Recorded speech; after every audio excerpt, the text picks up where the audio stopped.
Hi, I'm here. I don't have sound. I hope y'all can hear me. All right. Okay. I don't know what just happened. I lost sound completely. So welcome to the show. Here, I tell you what. We'll start it again.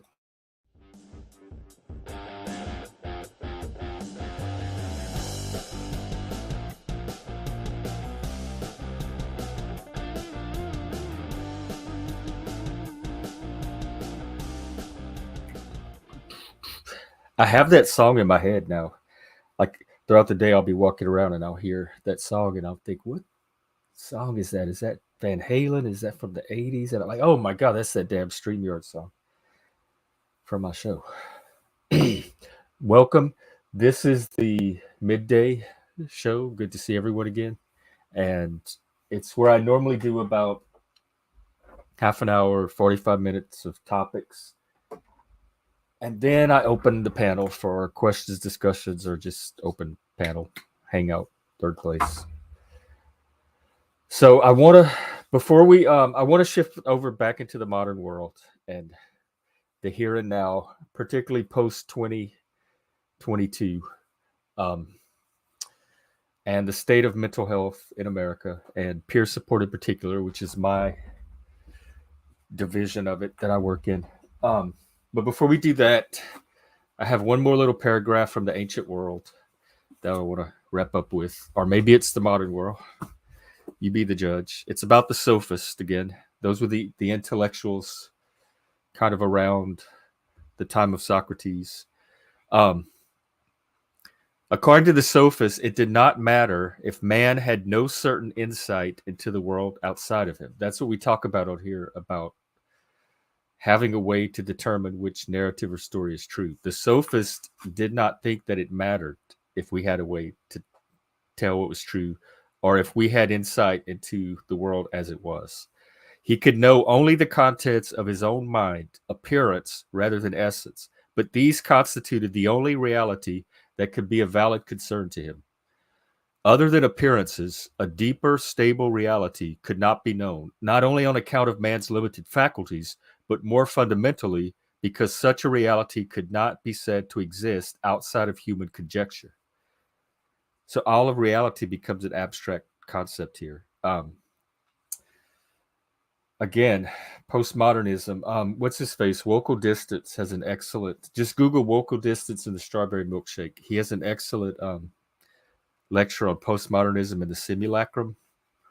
How we're so removed from actual reality now, with all of the manufactured and technological layers that we've and even layers of meaning that we've put on things that we're too far away from actual reality now to even worry about knowing it. We're trapped in like a world of our own creation. Anyway, yet the true aim of human thought was to serve human needs, and only individual experience could provide a basis for achieving that aim. So this is also a similar ethos of mine. So this is probably some of the roots of it. Each person should rely on his own wits to make his way through the world. That's self-empowerment, self-determination, um, drawing on experience. Acknowledgement of the individual's intellectual limitations would therefore be a liberation, for only in that way could a man seek to make his thought stand on its own, sovereign, serving himself rather than illusory absolutes arbitrarily defined by unreliable sources external to his own judgment. Okay, I like this because we talked about that like initial story that you get socialized into, but B, I hear this is what I hear a lot on here. Um, that are arbitrarily defined by unreliable sources external to their own judgment. This is the programming you've been taught, you've been controlled, you've been brainwashed to believe, et cetera, right here. And what this paragraph says the solution is acknowledgement of your intellectual limitations. Intellectual humility is actually a way out of this. Because then you can make your thoughts stand on your own and serve your own self, your own values, your own ideals. So again, going back to that personality map, Um, I just wanted to make sure to get that paragraph in there and kind of tie that part of it up. Hey, Moose, first one. He will be the first one out probably. This is the nerd part of the channel, so he's going to get really bored really quickly. But speaking of the nerd stuff, let me get into it, and then I can open up the panel. So, as you've heard me talk about, I became a peer supporter in 2015, and I was trained in a certain model and way of peer support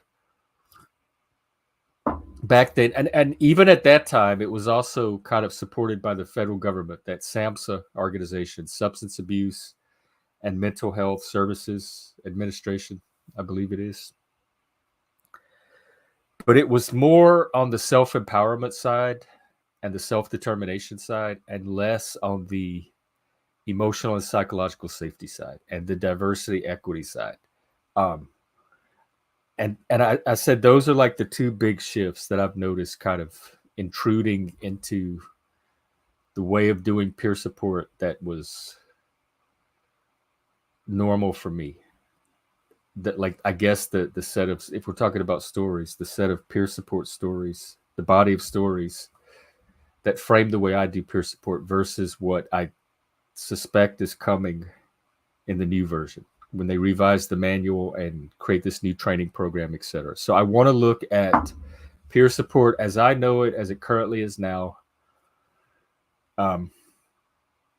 and give some thoughts about some of the changes that I see might be coming. And I went through, what I did was I went through the peer support manual that I was trained on. And in fact, I'll just go through the table of contents and just give you some of the topics. And like, they have a whole unit, resilience and strengths-based models, highlighting the importance of participation in meaningful activities, focus on functioning, cultural and spiritual considerations, empowerment, improved self-esteem, hope, natural environments. That's those support systems I talk about, are like community places like this, community reintegration, management of setbacks and relapse, utilizing strengths, assets, and capabilities, recovering resilience, barriers to recovery and resilience, etc. And I want to go over just two of the concepts from that original training manual. One of them is empowerment. So it starts out saying that the modern usage of the term came from the civil rights movement, in the sense of political empowerment, and then the disability movement took it up, etc. But what all of these groups had in common, in addition to that, was a need for a word that made individuals feel that they were or were about to become more in control of their destinies. So remember I said that when you're faced with challenge or adversity or crisis, there's kind of two main instincts that can rise up in reaction to that. And one is, and maybe it's a variation on fight or flight, or fight, flight, or freeze, etc. Because I suppose freeze could be one of the options where you don't choose either of the instincts. But there's an instinct to kind of overcome it and master it and tackle it and gain control of it, dominate it. And there's a kind of a contrary instinct to renounce responsibility, to kind of flee from it, to flight. And at that point, solutions that disempower, or the solutions that empower some external authority or source of support to help solve the problem for you, become more attractive than the kind that promote this kind of empowerment, which is the need to be more in control of their destinies. I've always said that, like, I never understood, if you have a situation, even if you didn't cause it, or even if you think someone else caused it, if you have a situation and you have the option to take control of it and put it under your control, your direction, your will, instead of someone else's, why would you not take that? I don't understand why you would want somebody else to drive your problem if you could drive it yourself. So that's always been attractive to me. And that's what this method of peer support was built around. It says that empowerment is central to recovery and resilience, and that peers are empowered when they participate in their own services. They are involved in self-help,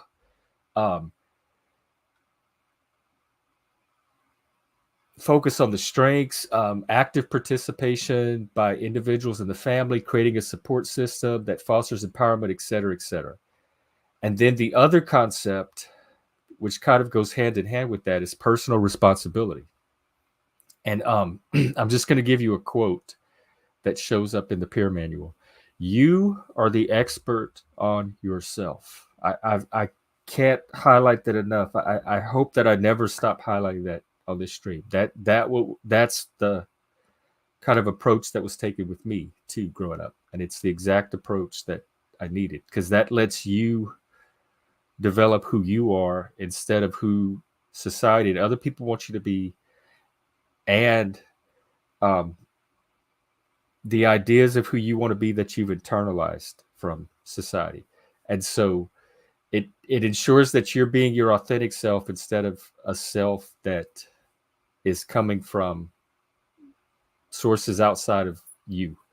And it's like the acorn to oak. It lets your particular acorn turn into the oak that it's meant to be.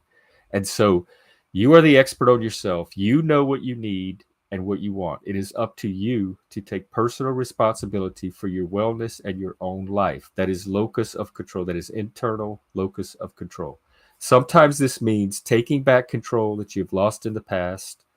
Those of us who take back this control and accept this responsibility achieve the highest levels of wellness, happiness, and life satisfaction.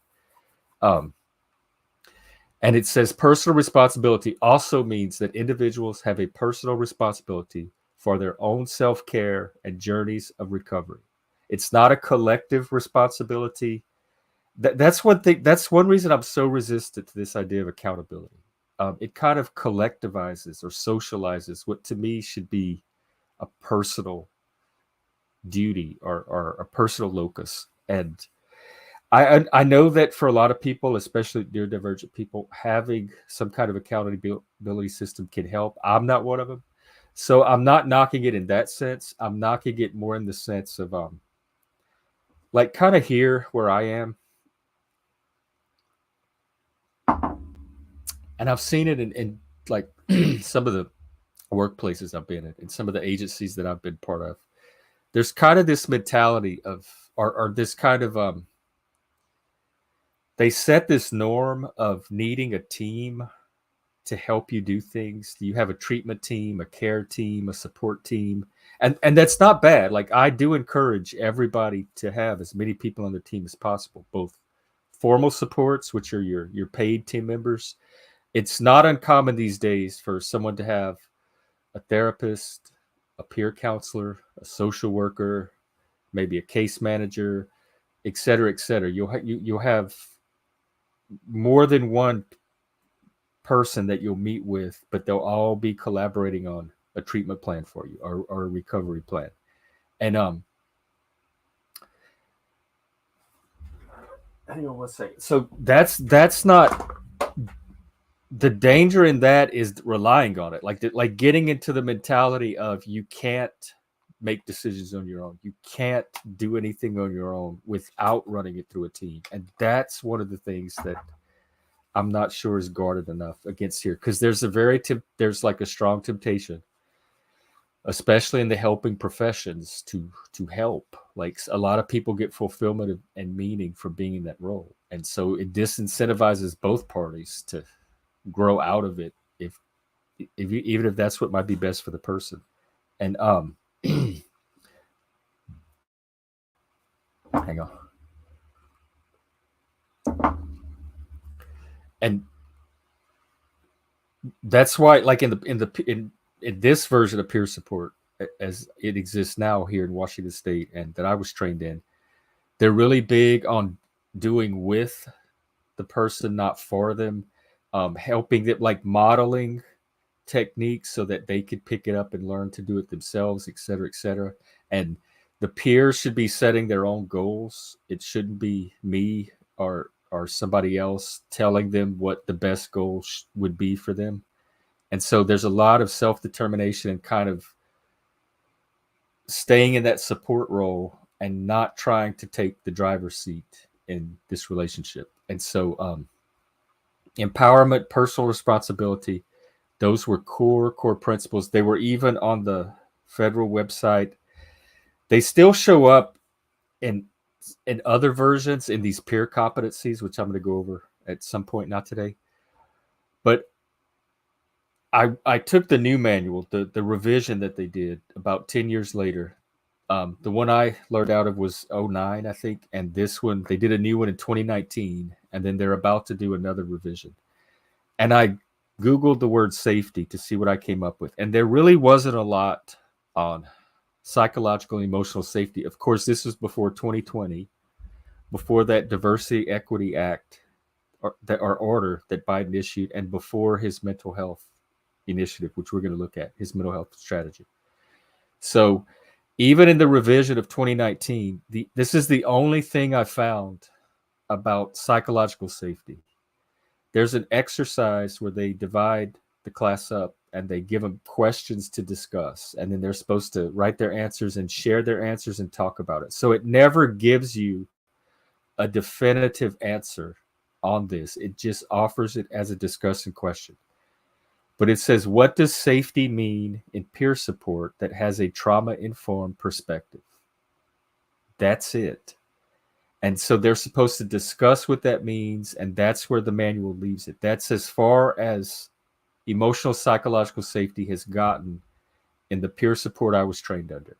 And they have another question: how can we support empowerment, voice, and choice? Again, empowerment, internal locus of control, self-determination, personal responsibility, etc. Okay, now I want to look at a couple of more things, and then I'll get to Biden's act. Y'all will remember this chart, I'm sure.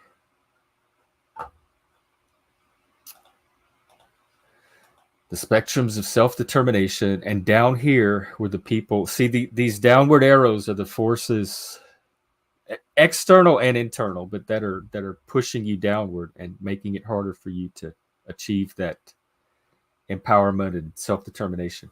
So it says people that are close to the bottom have likely been affected by long-term damage, making them the most difficult people to help. People here are more likely to damage the quality and foundation of programs they're accepted to.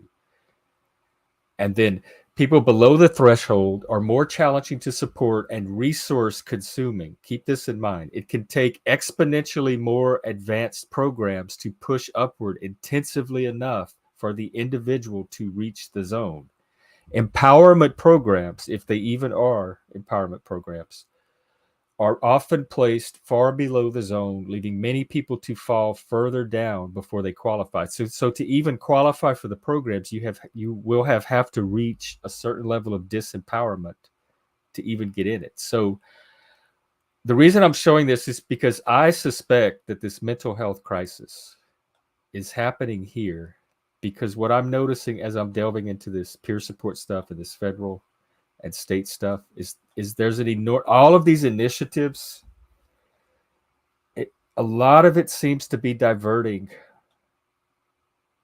an extraordinary amount of the resources to these populations: the substance use, the severely mentally ill, the underserved, the people who have not had access to care, etc.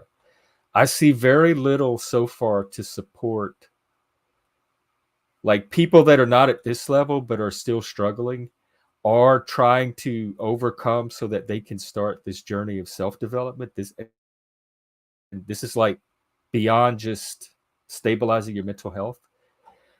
So when they talk about the mental health crisis, they're talking about this. And there's one more chart I want to show.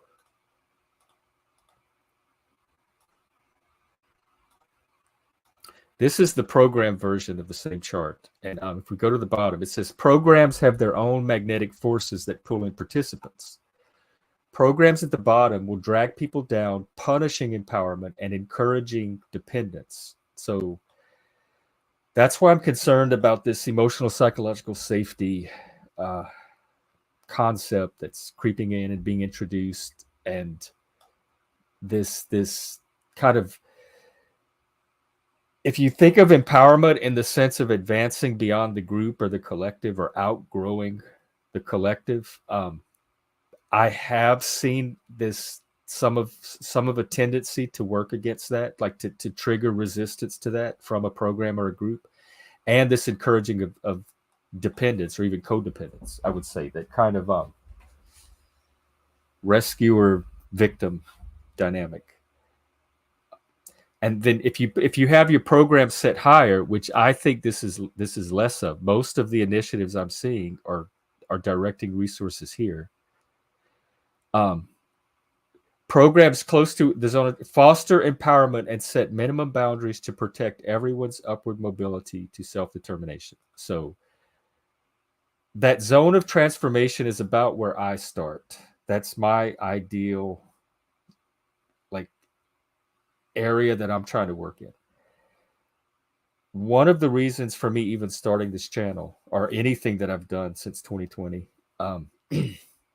has been to be part of the solution to the mental health crisis. There's supposedly a mental health crisis in America, and according to this Biden initiative, it was made worse as a result of COVID. So by the time we hit spring of 2022, we're at an even worse crisis, and substance use as well, because now they're calling it behavioral health, which I hate that word, but they were trying to find a term that rolled mental health and substance use into one concept. And so now it's all called behavioral health, but at least in Washington State, the majority of it is substance use and or substance use and mental health. So mental health alone, which is my part of it, is about 20% of this total concept of behavioral health. And then within that 20%, that males are a small portion of that, and then the neurodivergent males. So I'm working in a very narrow niche within that mental health part of the crisis and the problem. And supposedly there's a men's mental health crisis as well. Well, I can tell you in 4 years of doing this, nobody's beating down my door to come and ask me to be part of any solution for anything. I've been waving my flag, putting myself out there, et cetera, et cetera. So I'm just doing my own little small part in my little individual sphere, which is how I end up doing everything anyway. So if there is a crisis, what I suspect is the solutions I'm offering are for that the people at that higher level. And those are not the people that are the targets of all of these new mental health initiatives coming out. I think it's that bottom layer that they're targeted toward. And that is definitely not where my solutions are targeted. Mine are drawn on that self-empowerment model. And so the reason I brought up that chart and that bottom layer is because I am guessing that this emotional psychological safety trend or movement is because it's effective for people at those levels. So they're not quite at the empowerment stage yet. They may be stabilizing, they may be healing. So they could possibly require a different approach. My problem with it and my criticism of it is teaching it as the norm for peer support instead of as certain situations that might require it. Because again, I think it sets up that very attractive dynamic of over nurturing, over dependence, over reliance, etc. And not only do I see that, we see that on here with some of the neurodivergent people that show up, but not only do I see it then, like with that helper to client, because there's kind of that parentalism sometimes, especially if the clients are easily infantilized, even if they're adults, which neurodivergent people often are. I see it in relationships, like male-female relationship type stuff too, where there's like a dependency created either by the woman or the male, and that like it's hard for people to have relationships and stay empowered individuals at the same time. So sometimes there's compromises there that cause that little dynamic to show up. So hang on. Okay, now this mental health strategy thing. This here, I'm going to post the link.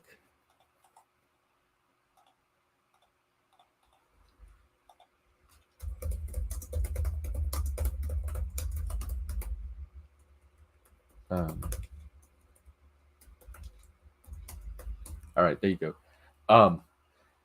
It's something that was, or at least this fact sheet on it was issued in March of 2022, and it says in his first State of the Union, he's going to outline what's they're calling a unity agenda, consisting of policy where there has historically been support from both Republicans and Democrats. So I guess he's trying to find all the stuff that both sides more or less agree on and start there.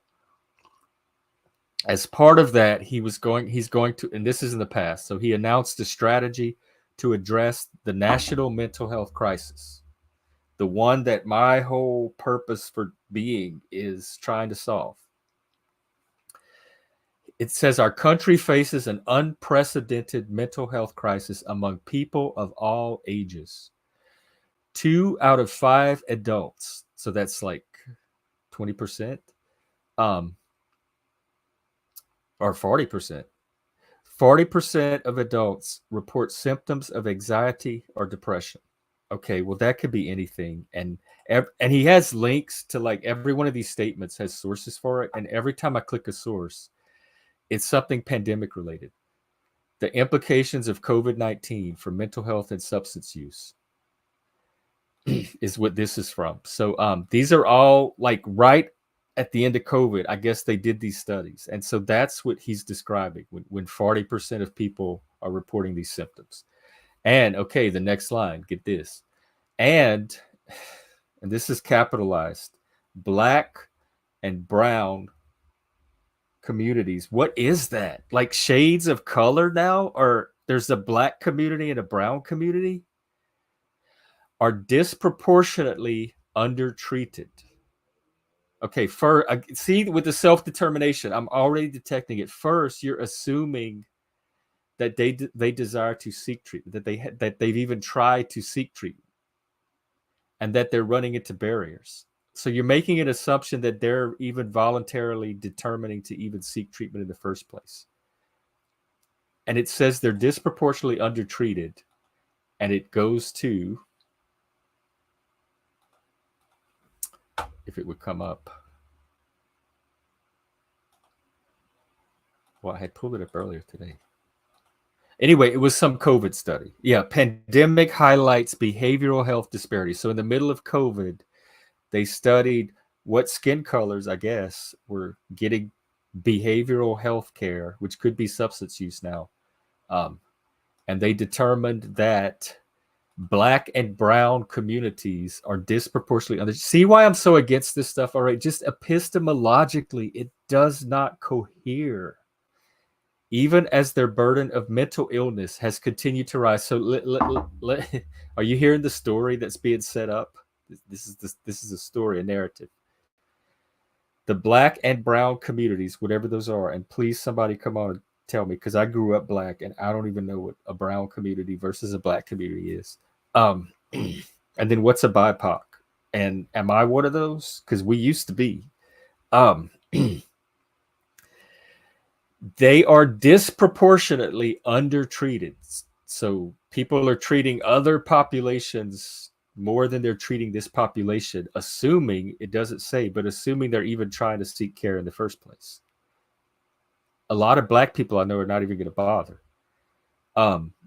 Even as their burden of mental illness has continued to rise. I don't know if that's a reference to George Floyd or not, but so their mental illness is getting worse. It's rising. Their burden is rising. And at the same time, this burden is increasing. Their access to care is disproportionately less than these other groups. Now, it doesn't come out and say it's a conspiracy or it's an intentional narrative to keep Black and brown people from getting mental health care.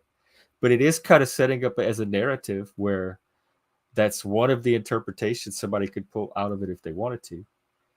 But the grief, trauma, and physical isolation of the last 2 years have driven Americans to a breaking point. And let me click the link for breaking point. The pandemic has caused nearly 2 years of collective trauma. Many people are near a breaking point. What's collective trauma? Is that like a school shooting? Like a traumatic event that affects more than one person? I wonder. So COVID was the trauma. Brown is Hispanic. Well, then why don't they just say Hispanic? They have it as a category on every other federal form in existence. Why do they have to say brown communities? Is it because like East Indians are brown? West Indians? I don't even know my Indians. I guess maybe we do need racial experts now. But they've created the problem that they are the expertise to solve, because before this, nobody cared and we didn't need any of it. And here's my thoughts on COVID as trauma. Yeah, maybe a little bit the first 2 years. By this point, whatever trauma people have from COVID can be treated more or less like trauma from anything else with the existing therapeutic methods we have out there. So there's nothing special we have to do about COVID trauma anymore. It can just be rolled into trauma. And if somebody has trauma for it, they can get help for that trauma. But I don't think it needs to be like a special societal or cultural issue anymore. Then he talks about the youth being impacted, et cetera, the youth mental health crisis. Now, this, I believe, just from what I see on social media as an adult and all the challenges of like making sense of it and like sifting through information, that chaos of ideas that author talked about the other day. We didn't have all that growing up. In fact, that was part of my complaints, is I craved more stimulation and information that it provided. So I was always seeking it out on my own, like at the libraries and written movies and music, and just finding different people to talk to and learn from. So if we had social media back then, I probably would never left my room and just been lost in social media the whole time. He also has something about technology being harmful to kids and teens' mental health, which I'm certainly open to that being the case. So President Biden is laying out a vision to transform how mental health is understood. I'm suspicious because of that emotional psychological safety thing, and this movement is in mental health towards an activist model of therapy rather than the humanistic, person-centered, internal locus of control model of therapy. And how it's understood, how it's perceived, accessed, treated, and integrated. Why do we have to overhaul all that? And do you have to overhaul it for everybody or just the people in that red zone at the bottom where the crisis is? The American Rescue Plan, that was all that funding that he released in 2020, I think. And some of that went to mental health care and mental health agencies. But it went for very specific populations. And let me hang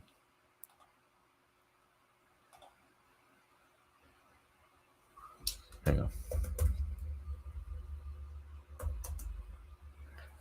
Yeah, he gave 3.5 billion in block grants. That's like blocks of money they give to states for specific things, and then the states decide how to spend them.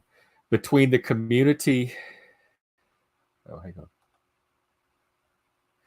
80 million for mental and behavioral health training, because part of it is they're trying to increase the workforce. I'm trying to find where it went to, like mainly two groups. It was the like severely mentally ill. That's a category. Those are the ones that like would probably be institutionalized in the past if we had that, and some of them probably still are, but they might be on like an outpatient, like a daily outpatient treatment plan or something like that. And the other one, I think I should look it up to be accurate. Let me ask the AI. I think it was that list of underserved populations that keeps showing up. Those very specific, like Black, Hispanic, Latino, Asian, Pacific Islander, et cetera, rural people and other people affected by poverty or income inequality or something. Let's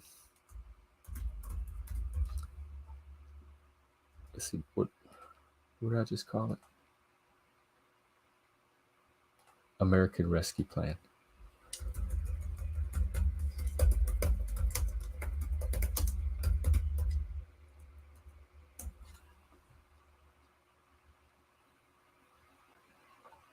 It's not telling me. It says it doesn't know. Maybe because it's too fresh. So anyway, these are some of his strategies. And I went through it. It's not terrible, horrible, but again, I don't think it's for the ordinary person struggling with mental health. I think it's for this substance use, severely mentally ill, going into crisis, coming out of crisis, freshly traumatized, etc., abuse, dysfunction, whatever. It's not the mental health that I think most Americans are going to be facing.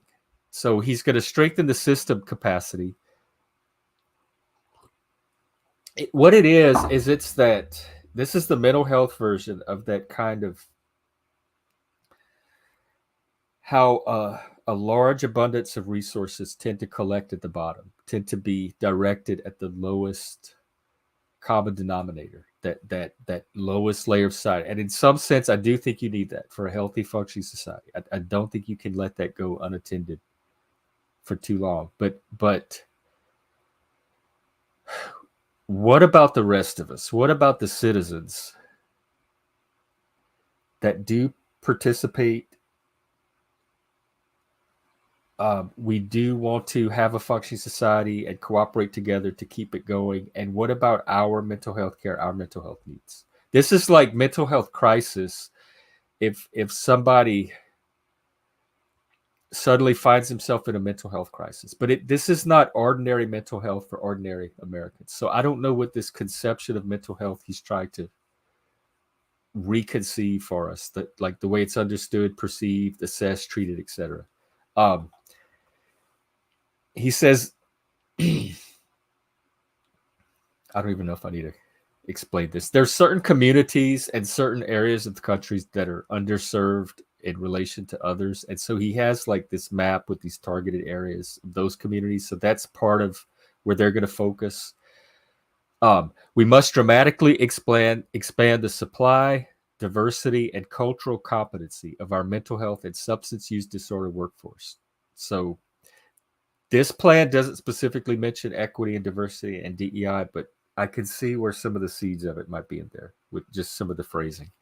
So they're trying to incentivize more people to participate in the system as workforce. And I can tell them all the reasons why you couldn't get me back into that system if you invested all $8.5 million in just me. I would not. I would rebuild you a whole new system before I tried to work for that system because of the reasons I just said. It is designed to you have to build different levels, have different needs, and you have to build for all the levels if you're going to be comprehensive. And if you only build or overemphasize just that crisis level, then you're neglecting, I think, most of the country. Even out of that 40%, that 2 in 5 that seek mental health care, I would say even out of that whole 40% is not in that red zone. So let's say if even half of that, like 20% of that is in the red zone, substance use, addiction, crisis, etc. That other 20% that's seeking healthcare for anxiety, depression, life stressors, maybe some trauma, etc. Those people are not going to be as served by this model as this crisis layer is. I still think they're going to be shortchanged and left out. And this is my opinion, my impressions. I'm just going off of the stuff I'm reading as I'm diving into this. And it could all change as more information comes in. So that's one of the strategies, like invest in all this thing that brings new staff into the workforce. Pilot new approaches to train diverse groups of professionals. Anything having to do with training under Biden makes me nervous because of that equity strategy. He put out that order 13985 that revoked Trump's 13950 that tried to get all that DEI stuff out. Biden revoked it and then issued an order to put even more of it back in. And we've been looking at that at the state level and the federal level.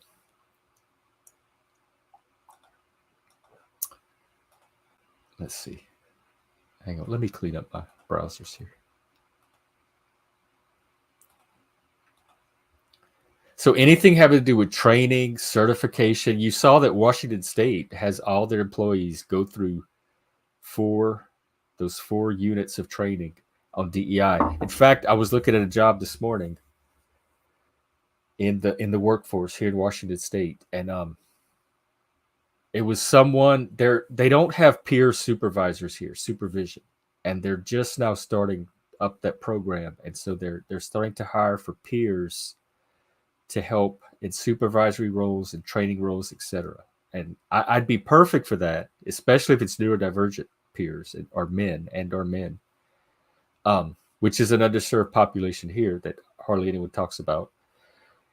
I started looking at the requirement, and it's like, this is a state job, DEI requirements, and I'm thinking those trainings. If I apply for this job, I'm going to have to take those 4 units of the training. And I clicked the X right there. No way. Unless I did it as a mole to kind of see what the trainings are like from the inside. But I've been in trainings like that. I will not be able to keep the mouth closed, zipped, shut. I just won't. I can't sit in that room and hear that. Y'all see me on the stream when people say stupid shit to me. Imagine me in a formal setting with people saying stupid shit. I only have one reaction to that. It's the same one you see on here. Promote the mental well-being of the existing workforce. In fact, don't get me started on this. I don't know if this was part of this initiative or not. It could be, but Washington State got a big chunk of money to develop some programs for people that are working as peers. So these are people working in the mental health workforce, for them to get support, the support that they need to continue the work they do. That is a big issue in peer support, because we tend to help everybody else disproportionately to the amount of help that we get from other people. And so when we start to burn out, because everyone's so used to coming to us for help and we're so used to giving it, we don't always give it back to ourselves in the same proportion, so that burnout ratio can increase. And when that happens and we need the support, it's hard to find the people that can give to us what we've been given to all these other people. And so it's very common in the peer support field that I've seen to go and help and volunteer and really invest in clients and your community and your people and people, and not get the support you need to keep doing that. And then eventually you burn out because you're just burning yourself to the max without the support to keep going. And part of that self-care, just knowing that you need to do that and how to do that, and providing the support systems, like setting up the right support systems in place to have that, of which this channel could definitely be one. If you find this supportive, don't be afraid to use this as part of your support system. So there's this initiative from Biden to kind of help existing mental health workforce, and that includes all layers, the clinical, the peer, etc., to gain the support they need to stay in the workforce. And then there's also that they're revamping the crisis line, and they're having specific crisis number for mental health crises. And so, like I said, those are not that bad. The one, this last one kind of raises my eyebrow just a little bit. Invest in research on new practice models. I thought this whole thing was a vision he already had, that of how he wanted mental health care to be reconceived, like that vision of that kind of visionary way of thinking versus the empirical scientific way of thinking where you want to understand things as they are. And so it seemed to start out as that type of story. And now he's interested in researching new models to see if they, like, if there's models that reflect things as they actually are. So we're seeing that other strain show up too, which this is good because as long as it's in there, it like anchors it to reality just a little bit. It keeps it from being too much of a mythic vision. Connecting people to care. I've already talked about how they're integrating substance use and mental health care and calling it behavioral health. And now that's just the first stage. And then they're going to roll it into physical health care. And in Washington State, that process has already started. So the vision is it's like one-stop care. You go to your primary doctor and they can treat you for anything or refer you out from that one point of access. And so if you need substance use care, if you need mental health care, if you need some inpatient observation or evaluations, if you need physical health care, et cetera, it can all go through one agency now.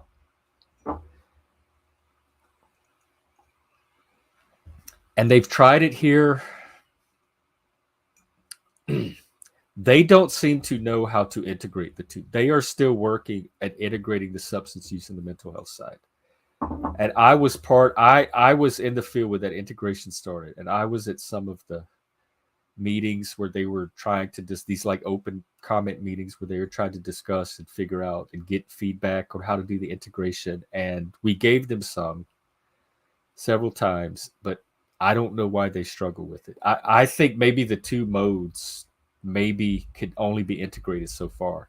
And what's happening here, because the substance use side is so heavy, like that's where the need and demand in the market is. They drive the policy. So the mental health policy is now being driven by substance use peers that are specialized in addiction and substance use recovery, not necessarily mental health. So our voice is kind of getting lost and drowned out policy-wise because of this integration. Expand access to telehealth and virtual mental health care options. I like that one because I'm one of those. So yes, if you could help me out there, Biden. All right. Hey, freak. Let's see what you got there. Oh, you see it too? Yeah. What state are you in? Joe Biden. Yeah, maybe that's what this is. He's setting up his vision. This is a proactive vision for his own self. If he doesn't make it to November. Well, that's kind of part of the subtext, I think, of this statement is that COVID is one of the factors for this increase, whether it's drugs or mental health, because remember, it's all behavioral health now. Oh, yeah. I was working with some peers from California. We were going to set up something for autistic people. And California at that time, and this was during COVID, was one of the few states, I think, that still did not require any sort of training or certification for peer support. So anybody could just apply for peer support. And if they convinced the person to hire them that they were a peer supporter. And I think that California election, the 2020 election, is when they voted to have peer certification in the state of California. And then they had to develop a program at that point. And now that's another thing about this order. We'll get to it. Let me just jump to it. As part of this mental health plan, there's this push to develop a national peer support certification program. Because right now, each state has their own certification program, their own requirements, their own training, their own model, etc. So they're trying to centralize and nationalize that. And there are arguments for and against. I would like as much local flexibility as possible. They talk about serving different cultures and underserved communities on the one hand that require all of these diverse approaches, but on the other hand, they want to centralize peer support for everybody and standardize it. So you have that pull in two different directions that wasn't really there before and doesn't necessarily even need to be there. Hey, midlife, mid-bro, mid-logic, bro logic, as Hank likes to call you. What's up? Oh shit. Never mind. I'm not through with topics yet. I'm sorry. I'm skipping ahead. I'm gonna wrap this up. I'm just gonna hit the highlights and then mental health support in schools and colleges. This, depending on how they do it, if it's the coddly kind, no. If it's the grow up boot camp and become an adult, yes. Um, but even in my college in the 90s, they had like a student services department, and you could get free counseling as a student if you were, and it was just stuff for like if you were stressed about school. It wasn't like delve into your childhood and rewire your entire trauma brain. It was just to get you through the semester. You had like little stress moments here and there. And it was like student counselors that were training in their counseling program, and they could practice on the students. And so I used it a few times, mainly just kind of to see what it was.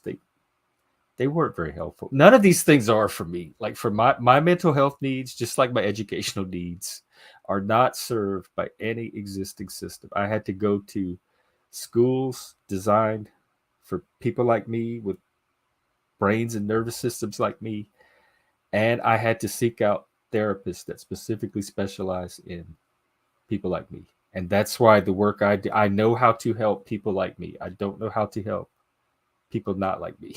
That's why I work with men over women. That's why I work with neurodivergent over neurotypical. Although I can be helpful to neurotypical people too, especially if they're male. There's still that common basis. Um, and I hate this wording. Embed and co-locate mental health and substance use providers into community-based settings. That sounds like alien pods are going to come in and land and start embedding themselves into the community. These like mental health and substance use pods.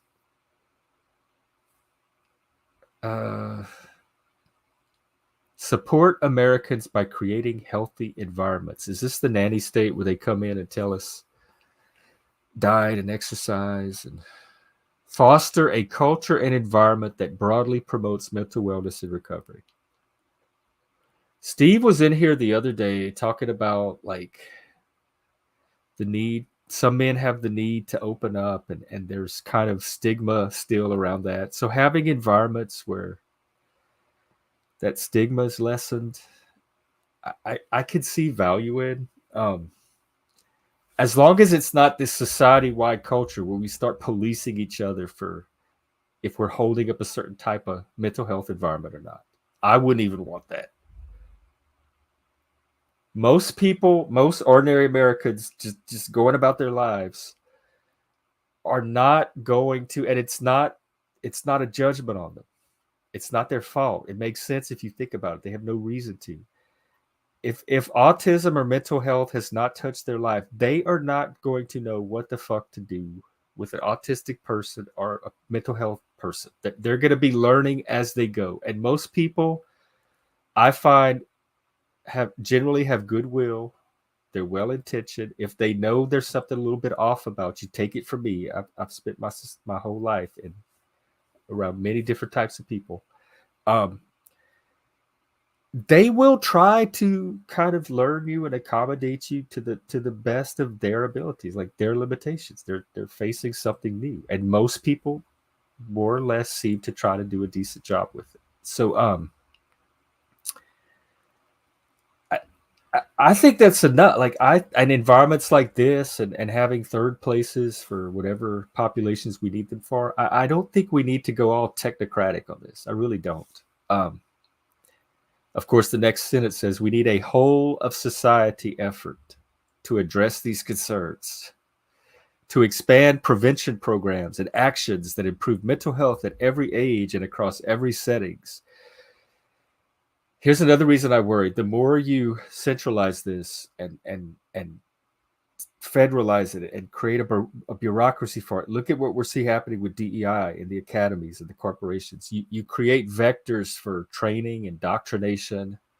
The Washington State training specifically made reference to innovative psychological interventions that would be used in these trainings. You create opportunities for something other than just an attempt to create a certain culture environment to come in. And we've already seen it would happen with DEI. And this is you and your people, Biden. I don't trust you. I don't trust this. The little bit I've seen it implemented, I am not impressed. In fact, I'm a little bit horrified, and I'm committed to try to stop this as much. Like, this is not my vision of mental health. Some of it I can meet you halfway on, but the DEI shit got to go. If there's issues around race or underserved population, I think there's other ways to look at it, like richer, more nuanced ways to look at them, which are more faithful to reality and less story based. The emotional psychological safety thing, me and the people I work with need something different. If you want to help with that, get with me. But don't let that creep into the work that I do. So if you're going to really overhaul the mental health system, get to know it, get to know the different parts of it, the different populations that are in it. Come talk to me. Come on my channel. I have you on, Biden. I have you on. You could do a debate. I'll have you and Trump on. We could talk about mental health and get which one has the best mental health platform. How do you join the panel? I'm going to put the link right now. And who are you, by the way? Because we've been having a troll problem. And so I'll need to at least, you know him, Bex, or her? I need to at least see you on camera to make sure that you're not the troll. All right, there is the link.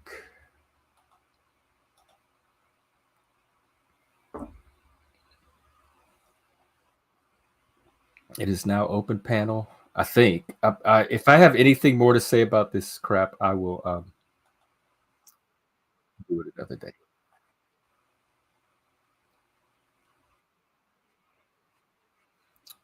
Hang on, let me. All right, now I'm going to catch up on comments. Chuck, good to see you. Coffee and cigarettes. Bex.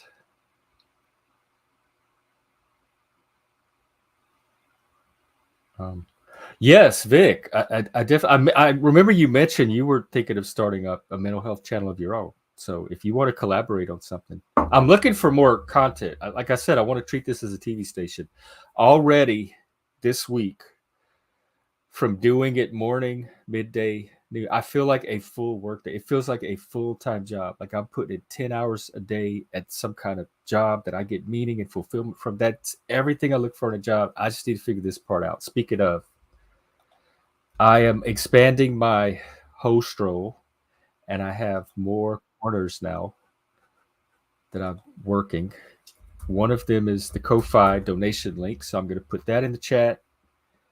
And again, this is voluntary. I'm not begging for money. I'm just kind of standing on the corner, shaking my moneymaker, and whoever wants to walk by and drop in a quarter or two, that's all this is right now. Once we get monetized, there may be a more efficient system.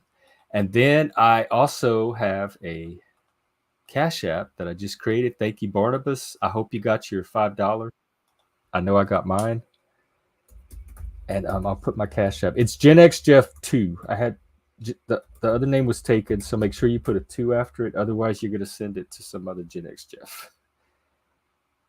Okay, I see you back there. Cool. I'll let y'all on in just a second. Education is power. You sound sick. Oh, I don't feel sick. I did change my audio setup, so and everyone says it sounds better, so it could maybe be that. I could move closer to the microphone. I'm not the troll. And hey, Hayley, by the way. Hayley's a cool chick.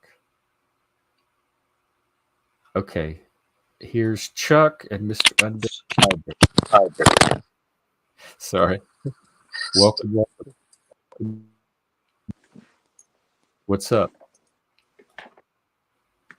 All right. Are you really? I guess I'll introduce myself. Are you a Satanist? Fuck yeah, dude. Bro. I've been waiting for one of you. Oh, okay. Oh, Let's Lord. hear this. Wait, I gotta... Here, I'll go on mute. I'm sorry, I'm doing this on my phone. My camera's really weird. All right. He's a Satanist, bro. Be careful, dude. Of course he's gonna look crazy. Be careful. Well, Bex is vouching for him, so. Oh, is he? Okay. If she just bombed this very substantive presentation of the state of mental health and peer support, then this is hell. She's gonna pay for it. Well, you know what I'll do? We'll do this until we figure out what's going on. So. This You are so age. quick to judge and speculate. That's what gets you in trouble. What? Midlife. He already has him diagnosed as on meth and a flasher. Better safe. You're right. I am. I switched it to solo so I can be cautious. Okay, he dropped off. I think he's having connection issues, actually. What's up, Chuck? Well, it was just strange. His camera, he was talking and his camera went black and he got quiet. I was afraid you was going to get a surprise. Yeah, it looked just connection related. Here he is. Yeah. All right. Could be. Okay. All right. All right. Do you, you have a captive audience. I'm ready to hear your story. Give me a second here. I'm going to really get into it. Oh. Nothing copyright. The Freak. Oh my God. Let me tell you about the Freak. I got my first Cash App donation. He said it said $5. Because when I put the link, I said if the spirit of Satan so moves you and you want to throw something my way, it said $5 minus $2 for invoking the spirit of Satan. So I only got $3 because I used Satan's name. And if I had left him out of it, I would have gotten the full $5. But thank you, Freak. You are my first. Like when you hang the dollar in your business, like in your barbershop, you hang your first $1. Well, what he's trying to tell you is $3. $3 is Jesus that outdone the $2 Saint. That's what he's saying. Right. Oh, did Hank? I didn't. That's all I saw was the $3. Of course, I haven't checked lately either. Okay, let's see what's going on here. I don't know. Is that a hoodie? Or a it's my Marilyn Manson jacket. Dude, okay. I'm getting too excited. Let me manage my expectations. I'm sure you're getting flushed, Jeff. You're getting flushed. Not trying to flirt on here, but I did want to get some reactions. Well, you're getting one. All you need is a pair of antlers or horns or something. I'm gonna change my picture really quick. I just photo edited this. You'll love it. Oh, some people say send me an angel? I say send me a demon. Somebody did. Of course, we've been sent a few demons lately. Do you make these avatars? This one I found on DeviantArt, but I'll show you what I did make.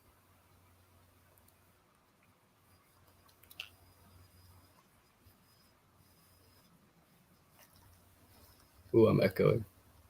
Oh, let me check your settings. Here we go. That's my fault. Yeah, I gotta find one right. Oh, dang!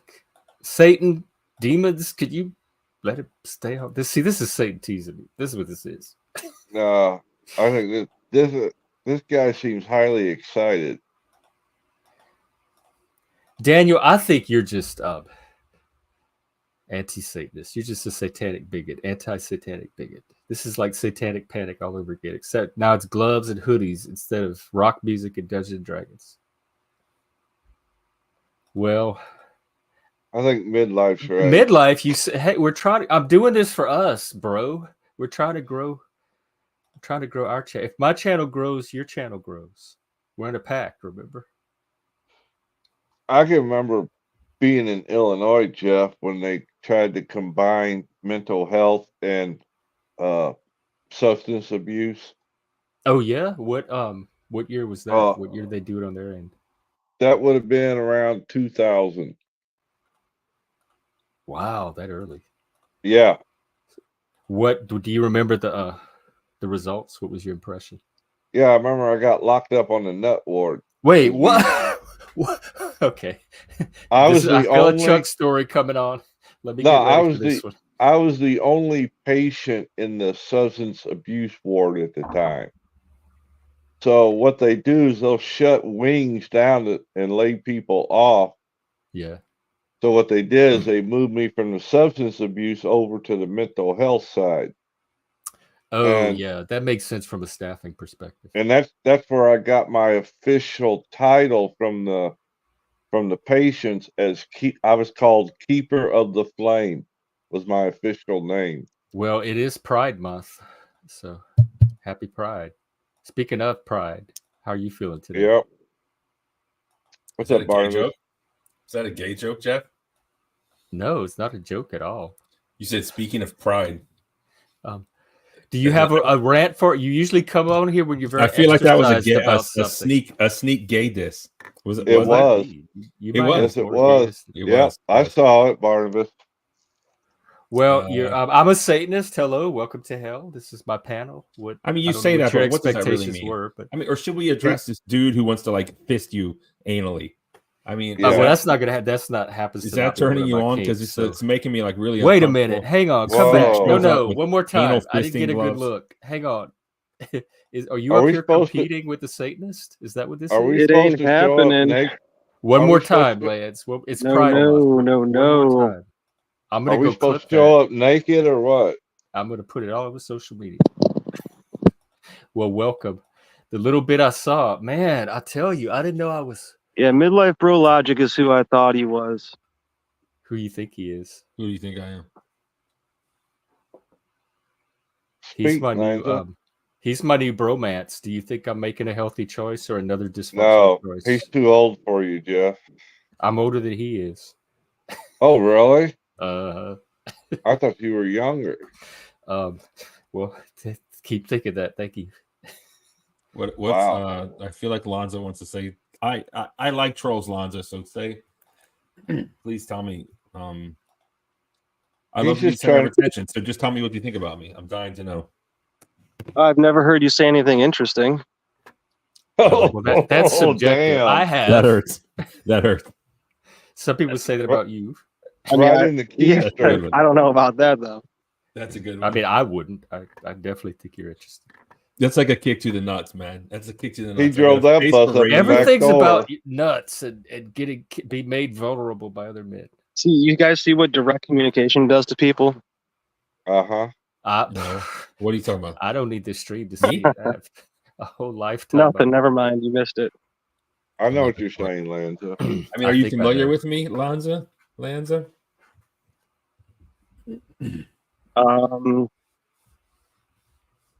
You can call him Miss if you want, Barnabas. That's like a trick question. Like, what are you talking about? Familiar? You're bargain. Sure. Yeah, I'm familiar with you. Sure.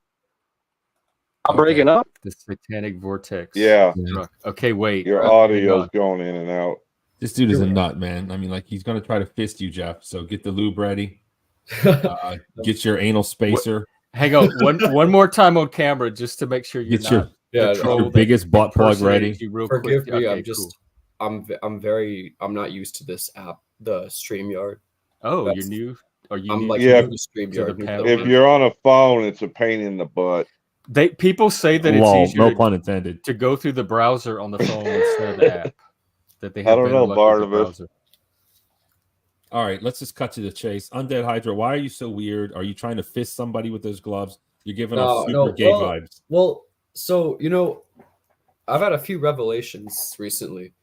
I'd love to hear them. And I'll get to that, but I want to describe how I even found this channel. So I'm a devil worshiper. What does that mean? What does that mean, really? Wait, what? I mean, maybe. Have you watched my streams at all? A little bit. No, I meant hit this thing next to you. I've met some real ones when I was in Germany. Are you theistic or not theistic? Well, I'll get to that. So okay. I'll be quiet. Yeah, let me hear your spiel. I'll show you. There's a lot. I can give you solo. No, so actually, I want to get the reactions. Sure, go ahead. So I'm bi, right? But I'm hetero leaning, very strongly hetero leaning. I'm into just physically fit, powerful people, all that. Yeah. But I still believe in the binary. I still believe in, quote unquote, being our most powerful physically fit selves. I'm all about adrenaline, metalhead, all that. So I happen to come across conspiracy channels just because I kind of don't like the state of the Matrix, and I'm all about the Matrix. I want to see the Matrix grow and improve, but I don't like the state we're in right now of the Matrix. I'm not spiritual, but I do believe in Satan as something more real within us all that has its own kind of scientific explanation that's in quantum science, but it's like the unconscious, lifeless. Oh, dead. yeah, I've heard of this theory. It's called quantum Satan theory, right? Yeah. Sure, we'll come up, fuck it. And like, I'm not really on the woke side of thinking either. I'm very much about just dark matter in space, whether you want to call that God, Satan, spiritual, whatever. Chris and I had a like 2-day conversation. When was the last time you smoked DMT? I haven't, dude. I'm just crazy. I'm all about adrenaline. I'm all about fitness, metal, right? I do metal screams. Oh, you have a channel, Undead Hydra? A few. Yeah, a few. Are you sure you didn't just search on the internet, "Am I autistic?" and it brought you here? Well, even if he did, no, actually, well, ironically, I'm glad it did. So the irony is, I would be considered that way, but I never even once sympathized with the rhetoric just because I don't like the labels. But yeah, I do believe, I'm very much a neurodivergent, of course. Neurodivergent Satanist. Oh. Is Satan neurodivergent, do you believe? Satano-divergent. Well, that's what I'd be considered. At the end of the day, right? Because I'm thinking, like, where's the commonality? You said neurodivergent, you said Satan. I'm wondering, does this guy think Satan's neurodivergent too? It's a logical question. I could let him answer, but the energy he described, I would say could have a neurodivergent basis to it. Or, I don't think it's for everybody. I think Satanists are born, not made. So in that sense, it's a form of neurodivergence. I think Satan would be neurodivergent. Well, if you're asking me, like I said, it's the adversary of everything, polar opposite of creation. You said it was like very material, so. Well, or no, it wasn't. Well, I would. You replace Satan with dark matter is what you try to do there? Why would you try to do that? Well, think about this. Consider this. We're all material. We came from stars, supposedly. Okay. Whether that is or isn't true, I like to think of dark matter as what manifests in material carnal bodies that we then call flesh and even some spirit. So to me, I'm still very much of the devil, Baphomet, all of that. But what I'm trying to do is I'm trying to show the spiritual, the people who think they're non-material, non-physical, just how real evil darkness is, so we can all utilize it and embrace it. Don't you think that's easy to do, though? No, because this whole— You don't think it's evil to show? You don't think it's easy to show evil? You don't think it's easy to do the wrong thing than the right thing? Come on, bro. Are you like 7 years old? To embrace it. Do you have finger paintings of this that I could maybe see? Lanza, how easy do you think it is to tap into and raise that carnal energy and not succumb to, like, to stay in control of it enough to direct it without succumbing to it? That is not easy for a lot of people. Well, that's why. Exactly. That's why it would be. What do you mean? What would be hard to do? Right now, a lot of people, they're trying to conspire. You think it's harder to lie than it is to tell the truth? It is for me. In some cases, yes. It's really hard to lie. Okay, but what about your satanic dark matter case? Is that what you're going for? First, wait, dark matter, what? I don't know, man. I think you're saying things you're not remembering. The equation of dark matter with satanic energy. I think your memory has a little bit of dark matter in it. How old did he say he was? I'm curious, where's all the assumptions from? I'm very curious. There's no such things as assumptions. There's things as such things as you not understanding. What is your implicit bias then? I'll ask you. All these. What was your question? What's your implicit bias here that you haven't stated? What do you mean? Do you believe you're normal? Do you believe you know what this reality is? Do you think you're the one who made all these claims? I'm just sitting here. Exactly. Listening to you make claims, and then when asked about them, backtrack and start asking others about the claims that they didn't make. I have a lot of answers, but I don't think you have the attention span to hear what I have to say. Okay. Whoa. Well, that's what he gives you. But what you have is what you have to say truth, or is it your truth, or how would you quantify dark matterly quantum phone wise? How would you how would you quantify what you're about to say? So that way I wouldn't waste time listening to an idiot like I've done for years of my life before, and you seem I to thought fit you a were similar... half idiot, Lanza. You told us you were half an idiot. I am. Okay. That's how I can understand this fucking bullshit. If you were to ask me, I would reference black holes in space. I would reference the theory that something can come from nothing, that creationism's a lie, that right now we are all actually non-living organisms roaming this earth, and we are manifestations of dark matter in space. Non-living? Steven? That's a very interesting theory. I'm guessing you're under 30 years old. Would you like to quantify that? Why is that relevant to you? I mean, you're right, but why is that? How is that relevant to you? It just shows that I can like quantify who you are without me knowing who you are. It's just proof that you're engaging me in right now. I think he's under 25. So be it. That's good though. We need this space new generation listen, bro, of Satanists. Whoever this guy is, he may know, he may not know. There's a lot of out of work actors. We've heard your shit before. Yeah, but you could say that about anybody in the Panelverse. Well, I think you're just getting vetted because you're new to this sector. That's what this is. Well, okay. No, he said he has to bring evil to everybody, but like has no good explanations and tells me that I'm right about my assumptions about him. He could handle himself. I'm sure he could handle a little trial by fire. Well, yeah, so be it. I believe in hell. Like, there's no hostility here. The only hostility I have. I don't have the attention span yet. I can know about him without him saying anything. That's crazy. Did you get your questions answered about dark matter at least and satanic energy? Like yeah, I was at questions? least trying to give like that overview because that's just where I'm from. Like I said, I'm all about the dark matter is what I mean. Why are you using the term dark matter? Because I take where does your term hail from? Is it science? If it's science, bro, I'm telling you right now, you're wasting your fucking time. It's whatever idea you're about to tell me after that down, and start really researching. Lance, are you religious? Yeah, Harry Potter shit. Sure, fuck it. I don't give a fuck, dude. Hollywood movies. Yeah, I know you don't. We're in a matrix. That's why I'm fucking with you. You don't give a fuck. All these movie references. I don't know where people always go to a movie for. It's because they don't have their own visions in their mind. That's our stories. That's like the campfire stories. I'll tell you why. It's because he cannot conjure that. If he is from Satan, he could not conjure that emotion himself and would need to reference things in order to, because that would be the game, would be like, hey, what about this picture we all know? Because he himself does not have the power to actually portray that picture onto someone else so that they can actually see that. He relies on his satanic retarded brethren movies from Hollywood in order to get his point across, and that is it's not smart. Okay. Listen, my panel daddy co-host is telling me to give him his space. Damn. Fuck. I pissed him off. Or I insulted him. No, that's Lanza. He has very short like time he spends on here, and then he signs off, and he'll come back and sign off. So that's normal. I can't blame him if he only has so much time. He's also neurodivergent. Okay. Yeah, I could see that. I mean, I'll cut to the chase. So I gave you a brief overview of like my thinking. I take on the villain of every perspective. I'm a carnal physical person. I want to I'll put it this way. I want to live out the things we believe here in the flesh. So I need to be the strongest, most talented in the things I value. Editing, video editing, to me, technology is going to be the initiator and actor of this hell realm, sending us into the unconscious world in the full realization of.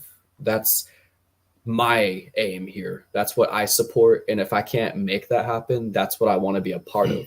I'm very much non-spiritual, non-divine, non-woke, non-political, non-religious, because to me, the devil is real, and I want to be with that force, and I want to physically experience all that has to offer.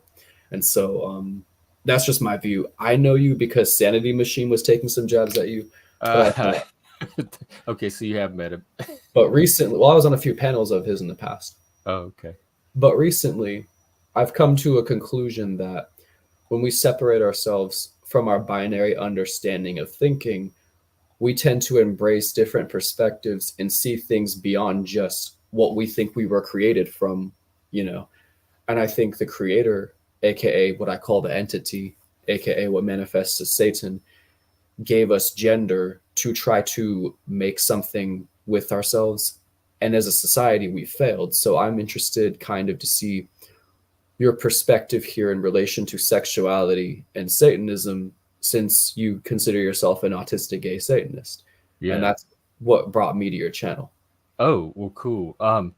Yeah, I'll address that. I'm actually I'm in BDSM as well, and that's part of my spirituality and my Satanism.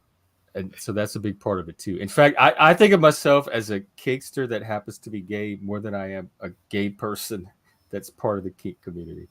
But also, I want to know from you, you said how you wanted to live and what you wanted to manifest. What steps are you currently taking to live out what you're trying to live out?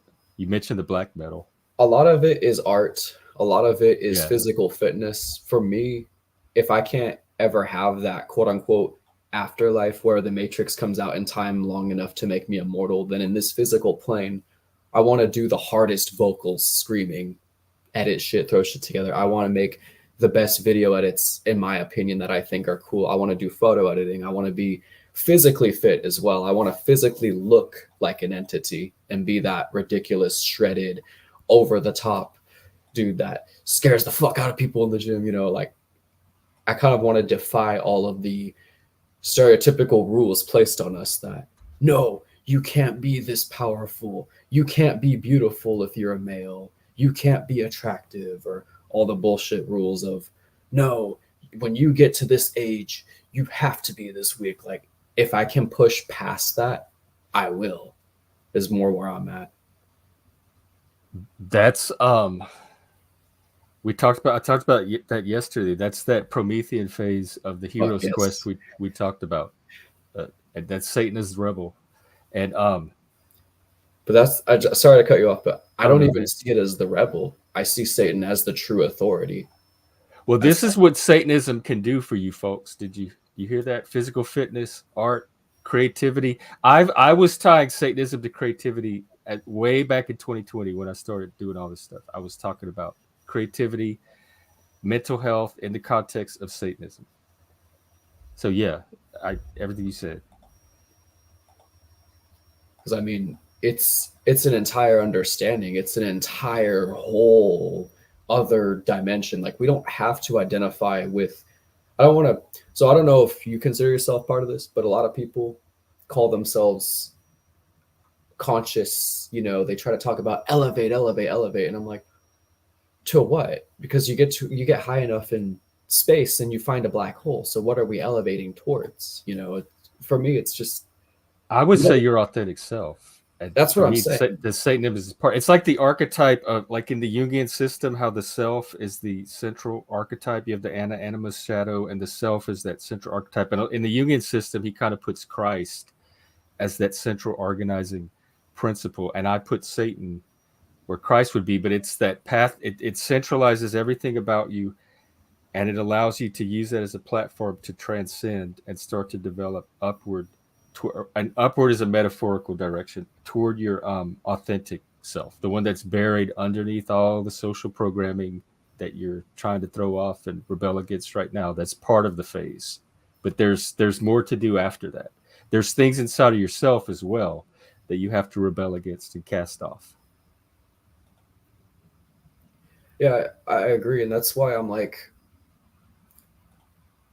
when people talk about the consciousness, I understand there's something behind what they're saying, but a lot of people are stuck in that Abrahamic surface of believe in the light. And I'm like, personally, well, I think they're stuck in it because that's what works for them, and that's how they find their meaning and stuff. So I don't necessarily know that for them it's a bad. That's why I say Satanism is not for everybody.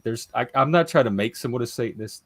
And if somebody came to me and said, can you convert me or help me be a Satanist? If they're not already like you are, I can't make them a Satanist. So the Abrahamic like set of mythologies or traditions, whatever, works for a lot of people.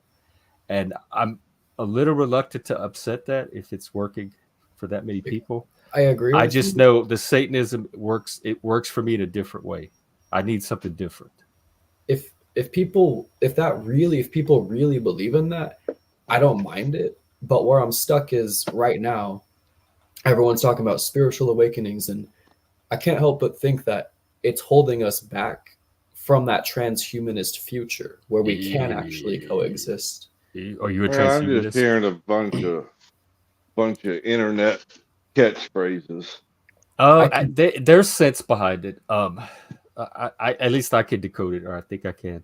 Midlife, he's had his 3 minutes, so if you can jump anytime. Sounds like New Ageism to me.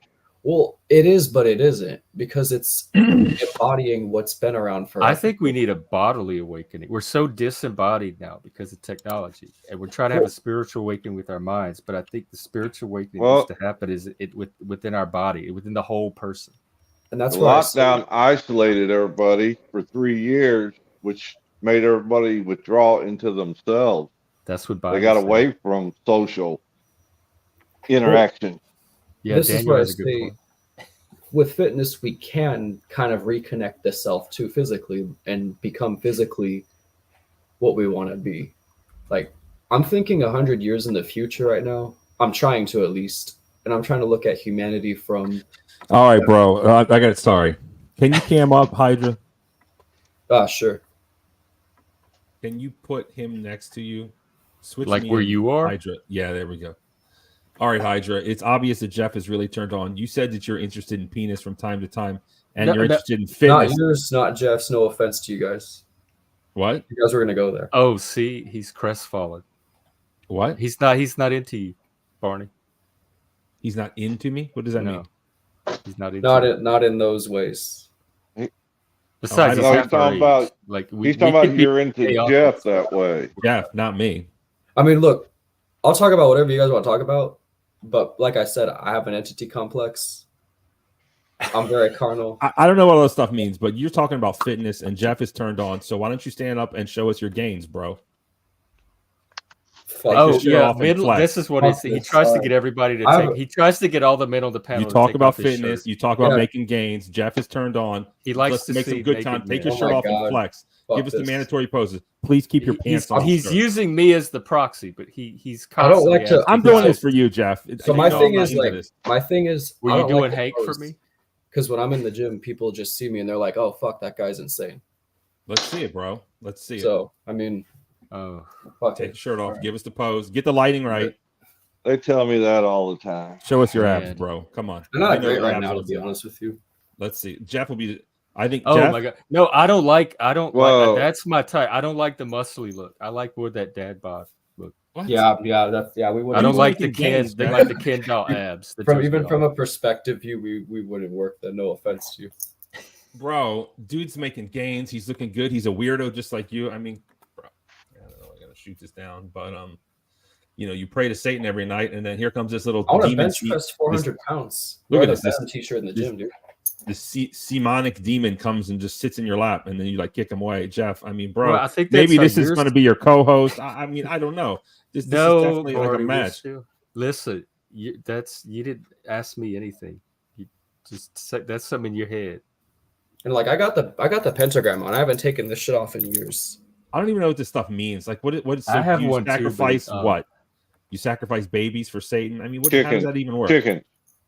Chickens? Are you kidding? What you're Satanist? What does that mean to both of you? Please. No, okay. I have no idea. It means a lot of things. I've spent so much stream time talking about this. Each Satanism is basics. Different, so. Basics. Are you guys on the same kind of? Is it like Lutheran versus Catholic? I mean, is there certain sects of Satanism, or is there one sect? I would say so. I would say so. I mean, yeah, I related to what he said.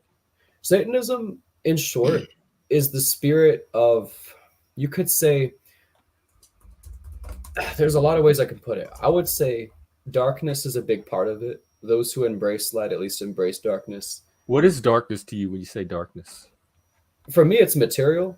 But there is non-material darkness too. For me, it's Venom. Literally, Venom from Spider-Man.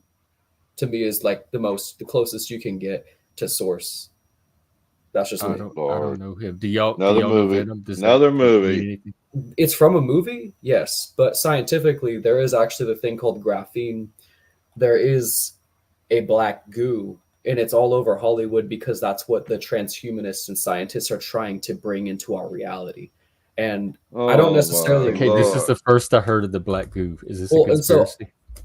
You never heard of black goo, Jeff? I've heard of gray goo. Well, and so I'll cut to the chase. I don't necessarily agree with the injection in 2020, but a lot of people have conspired and said that the black goo is supposedly marketed as giving us powers. Now, I'll say this, right?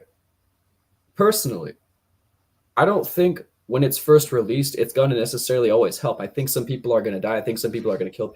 I think we should make sure it's tested before we give it out to the public, just like the injections in 2020. So we just found some common ground. I'm not that kind of guy who's going to push all the open borders, BS, I'm not for Biden's shit, but I'm also not for Trump's shit. That's how I am. I believe in transhumanism, but only if it's used appropriately. So, my ex was a transhumanist, and we could not have been more different. I have personal experience with transhumanism. It was a very negative one. And that's why I'm saying if it's not tested, if it doesn't work, then fuck it. We can stick to the old-fashioned ways, which is what procreation, getting stronger, being our most authentic selves. Either way, that's how I see it. Yeah, and I mean, I could definitely see Satanism as this form of Prometheanism, where you push the human to the physical, emotional, mental, spiritual limits. So that part I get, and you could even do that without the transhumanist part. And that's why I'm saying in the here and now, that's what I aim for. Just because technology is coming out doesn't mean I think that we should hinder ourselves and stop challenging ourselves. I've exercised I haven't been active lately because too much shit came up, but I've exercised at a maximum for 10 hours because that brought me closer to what I think is called the Jezebel spirit. I believe in Lilith. I believe in Arachne.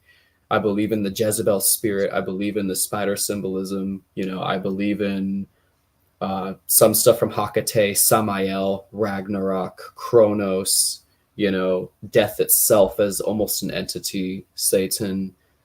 We wonder why society's going down the tube. What makes I didn't even do the thing. That's though, the is worst I didn't thing even vote, about so I to don't worry about. Go ahead. Sorry, but Chuck, I didn't even vote, so I don't affect you. I'm not involved in your left versus right paradigm here, so I can't be a hindrance to you because I didn't even vote. All right, Hydra. I'm not please. even talking about voting. Well, you said society. Oh, are you talking about the degeneracy of society? Well, I'm judging by Chuck's. That's just my avatar is strictly to make conversation. That's the reason. After the conviction, he's kind of on the fence because Chuck is reality based at the same time. So. I'm more of a centralist. Let me jump in if I could. Hydra, I admire your intensity. You got some energy and some go-getterness. I need to maybe borrow some of that from you, right? Right. That's that satanic fire. That's what Satanism can do for you. Take this before you go to the gym 4 hours. Workout. Which one? What brand is that? What brand does it have? Roach legs in it? What is that? What brand is that? Oh, fucking. Let me see it. Put it on the camera. That's made from ashes of babies. Oh, I thought it was peanut butter. Is it? Is it? Probably still eating rat hair. I don't know. You don't sound like Bro, I have a few serious questions. Yeah. And I sub to your channel, FYI. So I will. Oh, what is your channel? I want to post a link. Undead Hydra. I'm going to be a prick. I'm very anti-spiritual and offensive on there, but I won't oppose you if what you believe is genuine, if you're sincere about your beliefs. Can you post a link for it in the back? Yeah, sure. Actually, I can because I'm a mod. Here we go. But you're going to get a lot of dystopian kind of just black pill doomers. Well, I mean, honestly, what you're talking about is like what you're talking about is like way over my head. And I'm having a hard time being interested in it. This isn't the I'm bald thing, but it's like over my head. Like your knowledge depth in what all that stuff you're talking about is like way out of my realm of comprehension. So, but it's exactly what belongs on this channel. Yes, I think you found a great place. Hopefully, you can come back. People like me, it's probably not for me, but Jeff can cultivate this kind of. I don't get it, but that's fine. But serious question here. besides pre-workout, do you use drugs? Any other kind of drug? No. No. No, I don't. When I say I believe in the devil, I'm very serious. People always turn their heads and look at me in the gym. It kind of creeps me out because they can see that I am fucking insane. They can see that I am. I can see that. Yeah. They can see it in my face and everything. When I start to sweat too, my face is usually more cut than right now too. Believing in the devil is no more crazy than believing in Noah's Ark to me, man, because it's all a bunch of bullshit. It is. Honestly, it is though. And, but yet somehow it becomes. It takes form though, is what I'm trying to say. I honestly, you're like, I can't understand the stuff you're saying. You're introducing these mind-blowing concepts all at once. It's like a nuclear bomb in my face. It's tough for me. But hold up. It is. Another serious question. Have you ever been diagnosed with like a mental autism? That's about it. That's it. Okay. Autism. All right. Well, bro, I think you found a great place. I think you and Jeff will have some great, interesting conversations. I don't have much to say, but I'll just listen. I'll just sit back at this point. Though. I'm probably gonna fade out a few minutes. But what state are you in? Oh, dude, I'm in California. This place is fucked. Oh, that explains it right there. A lot of people say that.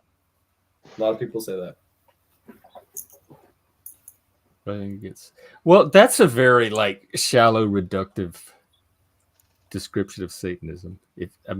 You hang out here. If that's what you think I am, you sure spend a lot of time here. Well, I've met some real Satanists when I was in Germany. You run like hell from them folks. Oh no, these folks did the rituals. You do the rituals and all that. No, but I'm still a real Satanist. But go ahead with your story. I don't want. Oh, okay. Take from the story. They were scary kind of folk, in my opinion. What decade was this? This would have been 79 through 83 when I was in Germany. That was Satanic Panic. Oh shit. They held their congregation was held in cemeteries. How did you end up at these satanic rituals, Chuck? Just out exploring. You just kind of wandered into their ritual? Yes. Yes. I mean, we're talking the ones with the black robes. Yeah, I have a black robe. Oh, shit. Well, if you need a fresh supply of chickens, Jeff, let me know. Oh, I'm Cajun. I know to get my chickens. Oh, yeah, you do chicken feet and all that. Yeah, you know what you're talking about. Or chicken neck or whatever the hell they use, the bones of. Oh, Judas Priest. Yeah, that's right. I know the name. I mean, Hydra says he likes metal. That's like one of the... Do you know Rob Halford, Hydra? I do, but when I say metal, don't take that lightly. I'm talking about the most acidic, anxiety, nerve-wracking... What's some names? Yeah, Misfits, Suicide Silence, Slaughter to Prevail. Oh my god! On the more deathcore side, for black metal / metalcore, Motionless in White would be, but they kind of got softer over the years. They're still somewhat slammy. Brian Garris is more like in that deathcore black metal from Noctus. Sure, I mean Judas Priest are dinosaurs at this point, but. Five Finger Death Punch is like heavy metal. Judas Priest, Metallica, they're more like, I consider them almost like rock, to be honest with you. Like harder rock. But I listen to everything. I listen to rap, satanic rap, ambience. Satanic rap?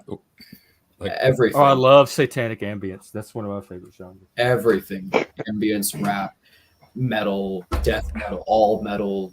Even some pop music. I don't hate all pop singers. I hate a few, but I don't hate them all. Taylor Swift, or you're not a Swiftie? I'm more like Miley Cyrus. Yeah, oh yeah, me too. But I'll give you credit though. Taylor Swift's newer album, I kind of like the black and white, the weird, almost like dystopian art she has in it. So I might listen to it.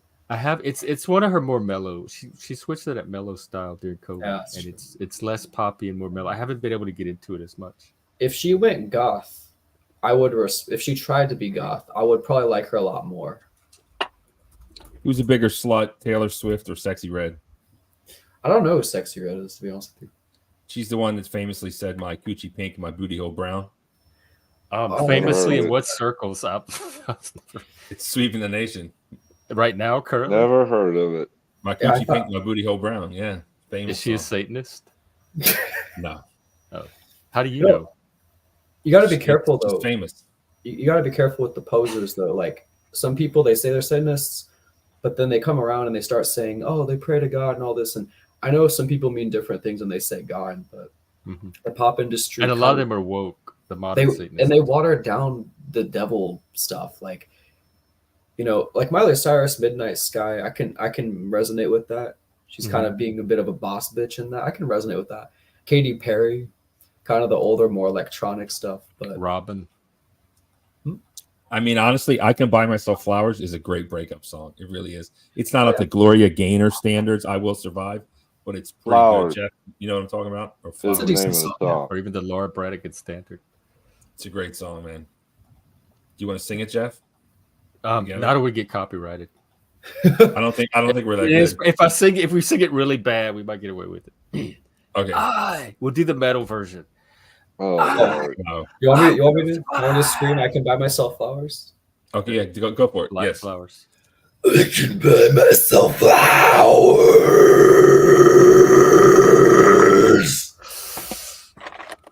Jeez. Write my name in the sand. Write my name in the sand. Bro, you should be in a band if you're not. I mean, you got it.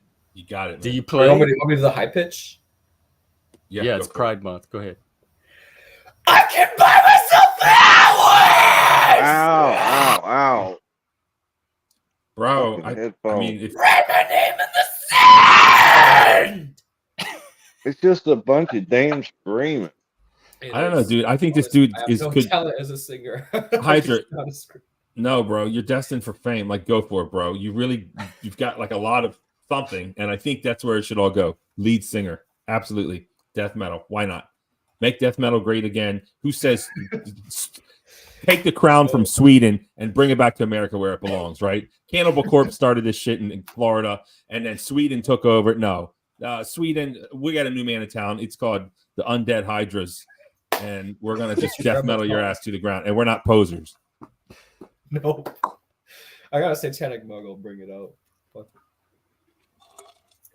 I think he's a lost individual looking for him. I don't know. I feel like he's found. It's the opposite of lost. This is where he belongs. He belongs up on stage in Death Metal in Death Fest in Maryland. Is that coming up this year? Marilyn Manson's coming in. No, Death Fest. Maryland. Death Fest in Maryland. Marilyn Manson and Korn tour. Manson's making comeback. From Death from 1991, bro. 92, the 2 years he was popular. Bro, do you even? He actually got allegations and he got canceled. What happened to good old Johnny Cash? Give me a break. Johnny Cash sucked then, and he sucks now. Satan was not kind. Down the same. Oh, you're going to hell, Barnabas. Maryland State Death Fest. It's a death metal festival, but it already happened in May. Oh shit! I saw Suicide Silence last year. I'm not that familiar, honestly. I've heard of them though. I think they have like Acacia on their face or something. They were with Lamb of God. You might recognize Lamb of God. Yeah, I see now. Yeah. Okay, here's the big question though. Ghost. Yay or nay? I'm gonna go good nay. Movie. Smash or good pass? Movie. Not pass. the movie. Pass. Ghost the band, Ghost. But I like Rammstein just because of their history. Sorry, the satanic band, Ghost. I guess that's a pass, which is the right answer because it's a pass for me too. I mean, if you guys listen to rap and you like rap and metal, Ghost made Scarlord. He does like screaming and trap metal, but also a lot of rap. I've been listening to what's his name, Lil Keith. I'm out of my element here. We're talking about actual rap. I'm more so like underground UK stuff, like Stormzy, Skepta. Stormzy's more mainstream now, though. Now I know how you feel, Barnabas, with the words coming at your brain. I'm sorry, I probably sound like a noob too. Don't you sound exactly like I sounded like 30 years ago. Well, I hate my generation though. That's the irony. What do you hate about it? My generation isn't very ambitious in anything. Yep, and they're lazy. Yep. They act like they're hip, but they're not really strong. They're not really powerful. They want stimulation, which is fine, but they don't really have anything high energy to provide that's stimulating to me. Like, okay, you like TikTok and all this, your attention span's short. I can flash people with epilepsy then, but I can do like 10-minute videos, working on one soon, just of epilepsy, fine. But then they suddenly can't handle it. And it's like, well, I thought this generation wanted the next best thing. I thought this generation wanted the Matrix. I thought they wanted the hype, all that. And then it comes and they're like, what is this? And it's like, but I thought they were the short attention span addicted people. TikTok. Exactly. I thought they were supposed to be the addictive ones. It's like, my generation, like early 2000s was way better. 2010s was edgier. 2010 actually pushed some barriers. 2020 fucking sucks. Well, you got COVID to thank for that. Wait, what? COVID dwarfed the society for... It did. We were supposed to evolve. We were supposed to elevate. We were supposed to transcend. We were supposed to head into like some kind of matrix or some kind of paradigm shift. And instead we just like rehashed the 70s and 80s and not the good parts of it. From who? Hey, I grew up then. I know. Where'd you 60s, get that we were? My generation's an awful imitation of your generation. Are you Z or millennial? I was born in like 2001. Damn. I think that's Z. I feel old now. I'm pretty young, but I'm trying to keep myself active, try to keep myself. Yep. Oh, Jeff, let me throw this in there real quick, Jeff, before I forget. I found out why Thorpe got arrested. Him and his daughter were out camping, and I guess the campground reported them, and he was hiding in the camper, and they had a massive manhunt for him till they found him. They used an infrared drone to locate his body within the van. Report him for what? Oh my God! Wait, hang on. He's got a protection order. He's not supposed to be around his daughter. Oh, because of what he did to her on camera? Uh-huh. Ah, and he violated it. Okay. Which Wait, Thorpe is? This is wow. great. Is this a character? I love your t-shirt, by the way. Oh, I know a guy that made a lawyer in Canada that made a mask just like that, except he made it out of leather. Did you make that? The whole thing. I mean, isn't that Bane? Is that Bane? Yeah, all you people that come up here with your little avatars, your little AI shit, take a lesson from Satanists. Yes, bro. This is what I'm talking about. No, leave it on. I mean, well, in my defense, I mean, you're a good-looking guy, but bro, the mask is great for. I think I it's get great it for views. Thank you, but in my defense, I will say this: I actually photo edited my stuff from scratch. So even though I like AI and I use it, that image I had when I first showed, like with the black eyes and the venom on my face, that was completely edited by me.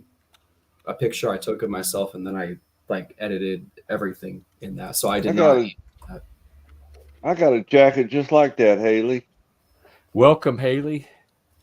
What's up? And I want to welcome Hayley. And last time she was here, she didn't get a lot of time to speak. So I want to make sure she gets time. Let her speak today.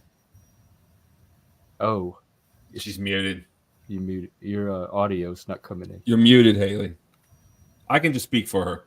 She really likes Undead Hydra. We do not speak for women here. We let them she only cammed up because she wants to talk to Hydra, Jeff. Bro, this guy's great for the show. Already you're getting like cute chicks in here because of Hydra. Okay, can the guys let the woman she talk? Speak? Go ahead. Here. Women don't understand technology, so it's going to take her a long time. Oh my God. We still can't hear you. Women don't understand technology. We could be here. Let me check your settings on my Press the unmute button, Hayley. That's the problem. She may not even be speaking. She may not be speaking. She's not on mute. She is speaking. She wants to speak to Hydra specifically. It may be her setting. It's not set to the right mic or something. Chinese checkers. I didn't know you. Or sometimes I refresh my browser and it like my sound. We're not getting any audio, Hayley. There we go. Okay. Oh, look at that chest. Yeah, baby. Yeah, that was for. That was. I noticed an expression of my satanic. Yeah, I noticed you started unbuttoning that more Hydra was talking. It's getting hot. Even our summer started. I still have the heater out. Yeah, most people don't wear flannel in the summertime. No, I'm a Satanist. I can own my lust and desire. All right. Okay, can you hear me now? Yeah. Yay! Do you want solo or do you want to just stay in the group chat? I only have a few things to say. I gotta get moving here. Well, you definitely have the floor. I'm gonna backstage anybody that interrupts you. Well, first of all, I always thought it was funny, this concept. Like, first of all, you have to understand, and Jeff will tell you, I grew up extremely religious, like too religious, okay? Like, no, the most religious person you know, I was more religious. And it was like not like great, but it taught me a lot of things, powers of observation and such. Anyway, in Judaism, La Satan, we don't have a Satan. We have La Satan. It's the choice. So you have the Yetzer Hara and you have the Yetzer Tov.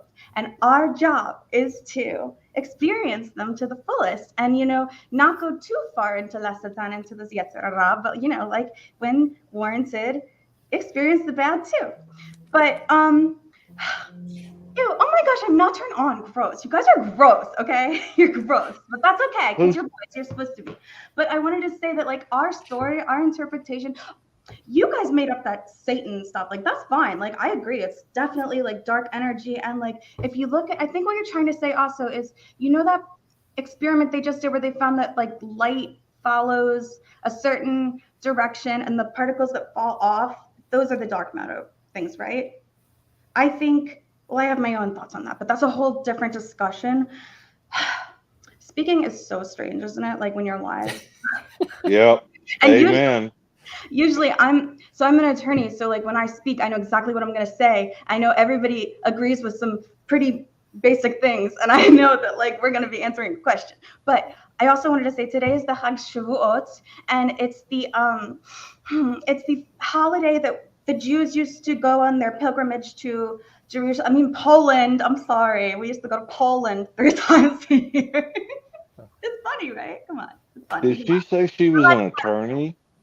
Yeah. I'm a tax attorney, which is another thing, guys. You don't even look old enough to be an attorney. What'd you say? You making assumptions. I said you didn't look old enough to be an attorney. I'm 35. My goodness. They have young attorneys. Oh, wow. Mm-hmm. I'm only 36, so I can relate. Well, I wanted to tell you guys that no, I'm not Polish. I'm from Turkey. Okay, guys, come on. It was a joke because obviously we went to Jerusalem. Okay, it's a joke. But like, what I'm trying to say is today's Shavuot, and you celebrate by eating ice cream. So everybody should eat ice cream today. And that's somebody can have mine because I don't eat ice cream. So serve yourself an extra scoop and be. You don't eat ice cream, Jeff? I'm kind of guilty. I get really pissed and inflamed in the gym, so I actually have to eat it to cool myself down. See? Yeah. Yeah. Ice cream melts in hell. I get it. But Adam and Eve, the bark was just as Hashem said, it tastes just like the apples. You can have everything except for the apples. So that was the choice, Is that Jewish? Is that Jewish? Yeah. Heritage you're talking about? Yeah. Mm-hmm. Oh, okay. Yeah. Fascinating. I will say this, shout out. So I'm not part of like any religious agenda, but I will say shout out to the Jews for inventing Lilith. Lilith, mm-hmm. Lilith is important too. And Satan. And Chaya also. I won't say they invented. Well, they start as the adversary, like she said. The Hash. Depends on which kind of Satan you're talking about. So there's a snake, right? We think that it's really fascinating. But the snake is not Satan. Effie Palvanov. I'll put his description in the link, but he's really good and he's way more succinct than me. Oh my gosh, I'm all over the place. Okay. I'm all over the place. Take a deep breath and calm down. It's okay. You do it. If it's neurodivergence, though, deep breath's not going to do anything for it. All right, everybody. Well, you guys are great, and I'm gonna go now because I'm gonna walk. No, hold on. You're not just gonna come up here and talk. Yeah, don't run. First off, how dare you come up here and steal Jeff's new man? I mean, you're even speaking the same language as him. You're so turned on by Hydra satanic brethren. You're almost squealing, Hayley. You're almost squealing. You're so excited. It's okay. But now it's like Because it's kind of disrespectful because universal. Jeff just met him. Oh And now my you're God. just going to swoop in like an eagle and take the trout. Not very you're fair. so Not very wrong. fair. I'll be the shada. The I don't know what matchmaker. all this. You're speaking Hebrew. You're speaking like this cuckoo language. Oh, and you're you wanna speaking know a language that Hydra understands. I don't understand any of that stuff. But Do you want to know something cool? There are some candles. Tell us. Oh, cool. Don't know if anyone can see this. what state, Hydra? What Oh, state do yeah. you live in? Can I ask that? Hold up. California. You Oh, that's said. right. And Haley, what state are you in? If you don't mind me asking. I'm in the great state of Florida. I moved Florida? here from Baltimore, though. From where? From, Baltimore. Baltimore. I'm in Baltimore now. Yeah. ooh. Okay, so There you you know, go. like Pikesville area. Oh yeah, I got a place out there. It's the biggest kosher supermarket in America is 7 Mile Market or something. Yes, at my market. And Yep. you know, I got a was place in right down the first- street. I was in the first kosher Girl Scouts troop too. So I'm kind of upset about the Girl Scouts because the Girl Scouts still exist, but Boy Scouts, because of Lilith and feminism and misandry, they destroyed Boy Scouts and turned it into Scouting USA. And I think it's mandatory that all Boy Scouts cut their penis off before they join now. Yes, the world is yes. just going to shit. we It just really have to is. make new things. That's Yeah, it. We'll have they satanic failed, scouts. you know, and we're Demon America. We can make scouts. something new. They failed. That's it. I We don't got. patronize of We them. need You to know? have a whole I new can't- generation of demons to raise. I can't believe you live in Pikesville. I did. I had a place. I mean, I still own it. I don't live in it now, but I got a place off Slade Avenue. Yep. which is I right- know. right Slade. Yeah. That's so funny. So you've seen like all the walkers, the Black Hat Parade. I learned what Shabbos was. Like, I didn't understand why the Chinese restaurant closed down on Saturday night or Friday night or what was it? Friday night. Mm-hmm. It's like it's Friday night. Why the Chinese people closed? Because no Jews. That is true. I'm saying. Uh, Listen, I was in this Chinese restaurant in Pikesville, Mm-hmm. and this old Jewish lady came up and she brought her own tea because she likes tea. Mhm. These Chinese people freaked out and they're like, Oh, I got kicked and out of hold up. And they called in the back, and I'll be damned if they didn't pull out a real freaking rabbi with the apron on. He had to inspect this tea and make sure it was kosher. Yeah. Otherwise, we're gonna throw your, You better be careful. your non-Semitic ass out of Well, here with this. is that contraband? Are those Hasidic Jews? Yeah. They Okay. were- well, And- I don't know all the levels, different levels. But I went to synagogue for the first time a few months ago. FYI, that's another story. Mazel tov, Shechianu. Mazel tov. They even gave me the hat, a loaner Is hat. that a story that we're going to want to hear? Is that when No. you got circumcised? I've considered joining Masonry. Oh, do it. I might. Are those fighting Yeah. gloves? What's going on with the gloves? So those are my gym gloves. Oh, Oh, okay. Yeah. The other ones were the I don't fisting wanna tear gloves. Yeah. here we go. Oh my gosh, Jesus probably was like Socrates. Do you have a swear, I shake think about weight? that all the time. Like when Jesus was getting crucified, it was like when Socrates was like, "Why would I go to the oracle at Delphi if I didn't believe in God?" Right? And Jesus was probably like, "I didn't say it was God. I just said do good." Gosh, everybody. Amen. There's a lot of now, too. perspectives. There's a lot of perspectives on Christ. I mean, it's mind-boggling how many different perspectives there are on his events. You know what I think it is?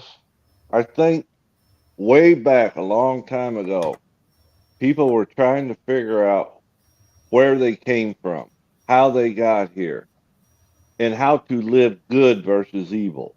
Yeah.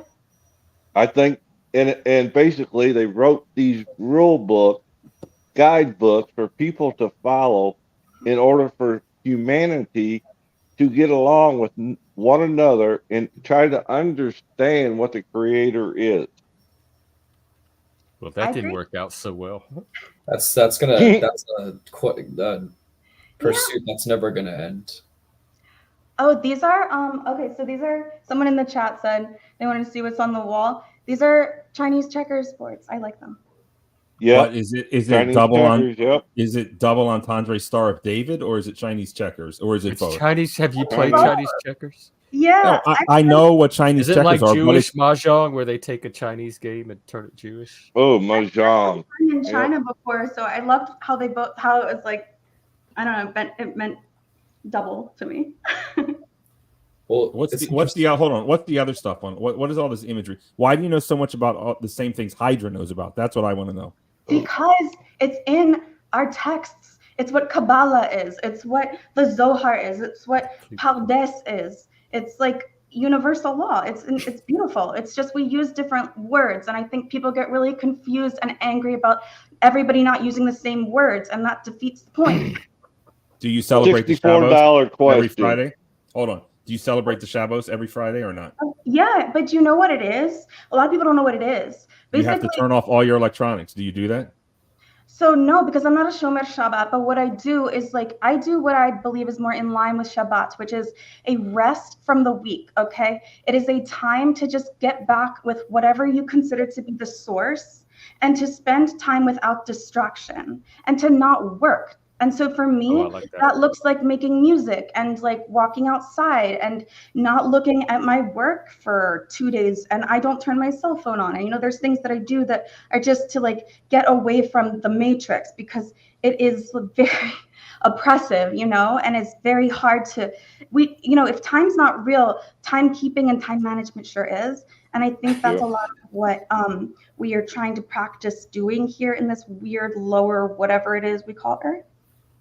How do you feel about death metal? How do you feel about death metal, Hayley? Is Israel or Gaza? Oh gosh, what's the actual question? And how much do you know? Vegam? Can you speak Ivrit or Arabic? Like I only have those questions in the languages that I understand that you can know a primary source, even an interview. Dang. So I think what a lot of people are confused about is what is the relationship between Judaism and Satanism? I will put it, well, do you want to answer first or? Yeah. Okay. So from what I heard you say, and correct me if I'm wrong, Satanism is the, not the worship, but the, I guess, celebration of our free will and choice. No matter what that choice is, it is the choice to commit to making it and to experiencing what we choose to experience. So there's a mix of correlations. I would say Judaism and Satanism can both understand a similar kind of universe when it comes to things like the cube, what that means, how that connects to the 3D plane, the 6D plane even, the Cabal. Explain. I didn't understand most of the things you just said. So the Star of David. Explain it to me like I'm a child. Like I don't even know anything. So the Star of David that is used for the symbol of Judaism is also connected to the Cabal. But from a technocratic, from a technology point of view, a transhumanist point of view, that Star of David is more or less the matrix, the black cube. So where Satanists and Judaism have common ground is they understand there is a matrix. They understand there is a kind of higher, greater law. They understand there's a greater darkness, and they understand that reality isn't all what it's taught to be. And in many ways, Judaism and Satanism are behind the scenes and kind of, I don't want to say the founders, but inheritors of those greater truths. That's why they're connected to Freemasonry in many cases and a lot of other sects. The difference, however, is Satanism can really divulge into many other categories. Like, I don't necessarily know if free will is even real, but I know that will is real. And I think in Judaism, they understand there's a prophecy, there's an idea. To put it in a modern context, every religion wants Israel, wants the new heaven or hell, And so right now there's a black cube being developed, which is supposed to be the matrix. And so Judaism understands there's this holy land they want to reap the benefits of. Then you have other religions that want to reap the benefits of it. The reason I think people have disdain towards Judaism is because Judaism was one of the first groups to recognize that Christ wasn't the Almighty, and other religions are pissed because a lot of people see through that. And well, they also, if you look at the Torah, I was thinking about it earlier. I'm a tax attorney, so I really am. I just love tax because I think that the precursor to the worst things in the world always happen with tax, when people are being overtaxed, such as we are right now. However, And you know, Jesus was pissed at the tax people too. And I think that when the New Testament happened, a lot of it is tax law. And there's a really good book, actually, if you guys want to see. Like, it's called, that's my Jesus corner because that is a fish. Yeah. But look, it's called The Jewish Annotated New Testament. And it pretty much, it's really, really fascinating. I mean, a lot of the stuff that they took out of the Jewish Bible, which we still use, is business advice, it's tax advice, it's the Constitution, it's spousal privilege, it's all the things that I had to learn for the bar. And I remember thinking, I already know this because it's in our Bible. Why would they take this out? And I was like, Romans. I think it's that and the whole chosen people thing too. Like the people I talk to. Yeah, when we say chosen, yes, I do have a mezuzah. But they can't get over that. They think it's Jewish supremacy. It's not. We just have the choice. We choose. They don't know that. Chosen. Not we are supreme. If you want supremacists, there is a religion that does believe they are supreme. So isn't like that every religion? You know, huh? What religion is that? Read the Quran. You will see. Let's say Islam. Yeah. There is one that says we are supreme. Okay. It's not the Jews. Well, then they're running a good propaganda campaign. The Quran right there. People are more focused on the chosen people thing. Yeah, it's not. I mean, it's all hearsay. You know, you have to look at back in history and say what was the tax codes are for incentives and deterrences. Okay, and when it's of course because it's so much simpler, but we make it so complicated, right? Yeah, we do. That's okay. I would say one of the things that Judaism and Satanism have in common, among the other religions at least, when compared to other religions, is their own ability to perform their own mysticism and more or less see the greater force as something that they don't necessarily always have to name, but something that they can communicate with through others. We say Hashem. That means the name, because we literally can't name him, her. And that's why I say that's why I call it the entity, because I don't know what exactly. The name. That's it. Names can be a way to direct towards that source, but it's not necessarily always just about the superficial texts like believe in this one Lord. It's more kind of a fundamental practice of something and a way of being than a way of, correct me if I'm wrong, a way of institutionalizing some, even though it can be an institution. But I am witness of what happens when people get lost in the procedure. It's not good. It can keep a community alive, you know, when it has to, but it's not productive all the time. And you know, I think what's really cool though is that, you know, like, I mean, look at what we're doing right now. This is incredible. Okay, really incredible. Baruch Hashem. Oh my gosh. That means just like, thank God. There's like a power behind the words and kind of an understanding and ability to, I want to say, commune with, conjure something, I would say. Mysticism's involved. And we don't have the concept of needing to be saved. That's another big thing. Okay, I agree with you there. Yeah, no, but like there's a lot of confusion that I don't think people really talk about. It's like in Judaism, like we don't need to be, why would we be put here in order to be saved? What? It doesn't make sense to us. So, you know, I mean, there's a lot of misunderstandings. And when you think about power dynamics, look at the world now. You know, influencers back then were still the same influencers with a little bit of YouTube money. They were the Bible is content. You know, with like a bunch of other stupid friends. Yeah, I mean, the priests did all sorts of things behind those doors. And they didn't know themselves, which is like the first thing you have to do. Well, I'm saying they did a lot as connected. You know what else I think? I wonder sometimes, like, if we're in a video game or something, and like all the different religions are maybe just not compatible until like we download them. And you know how downloads can be like really slow, and then all of a sudden they're like, you know, I tend to look at entertainment as a reflection of what's going on. So hell yeah, they're clues. The paradigm shift. Yeah. And then all of a sudden, everyone's mean one day, or astrology. I know a lot of Judeo people understand astrology. all of a sudden everyone's lovey-dovey.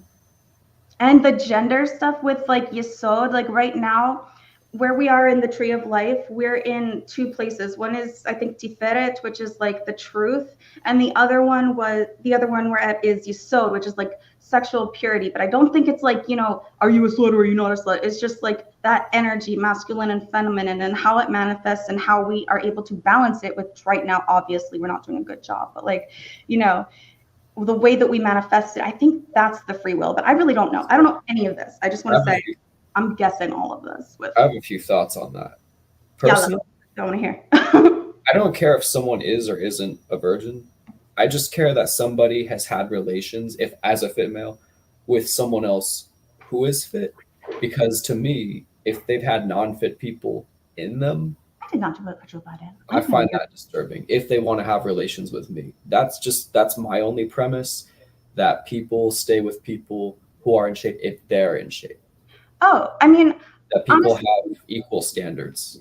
Wait, did I tell you about that guy? Oh my God. That's my only rule. Otherwise, I really don't care how many the person's body count, whatever, what they did, whatever, unless they have STDs. Like, otherwise, I haven't even gotten to that part of like.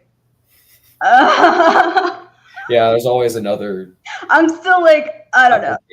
I'll find someone and we'll talk about that later. But like, that's my only rule. That's my only code. That people just. When I'm looking for a partner, I want somebody that is really smart, somebody who's kind, and somebody who is intellectually curious, but also fit is good. But like, also, I have to say that like things happen. We get old. Like you could be in a fire. You don't know what's gonna happen. So you can't be like make that kind of ultimatum on people because it'll let you down, and it's also not fair to you. I don't know. But also, like, there's a lot in relation to what I'm saying, or in relation to what other people are doing.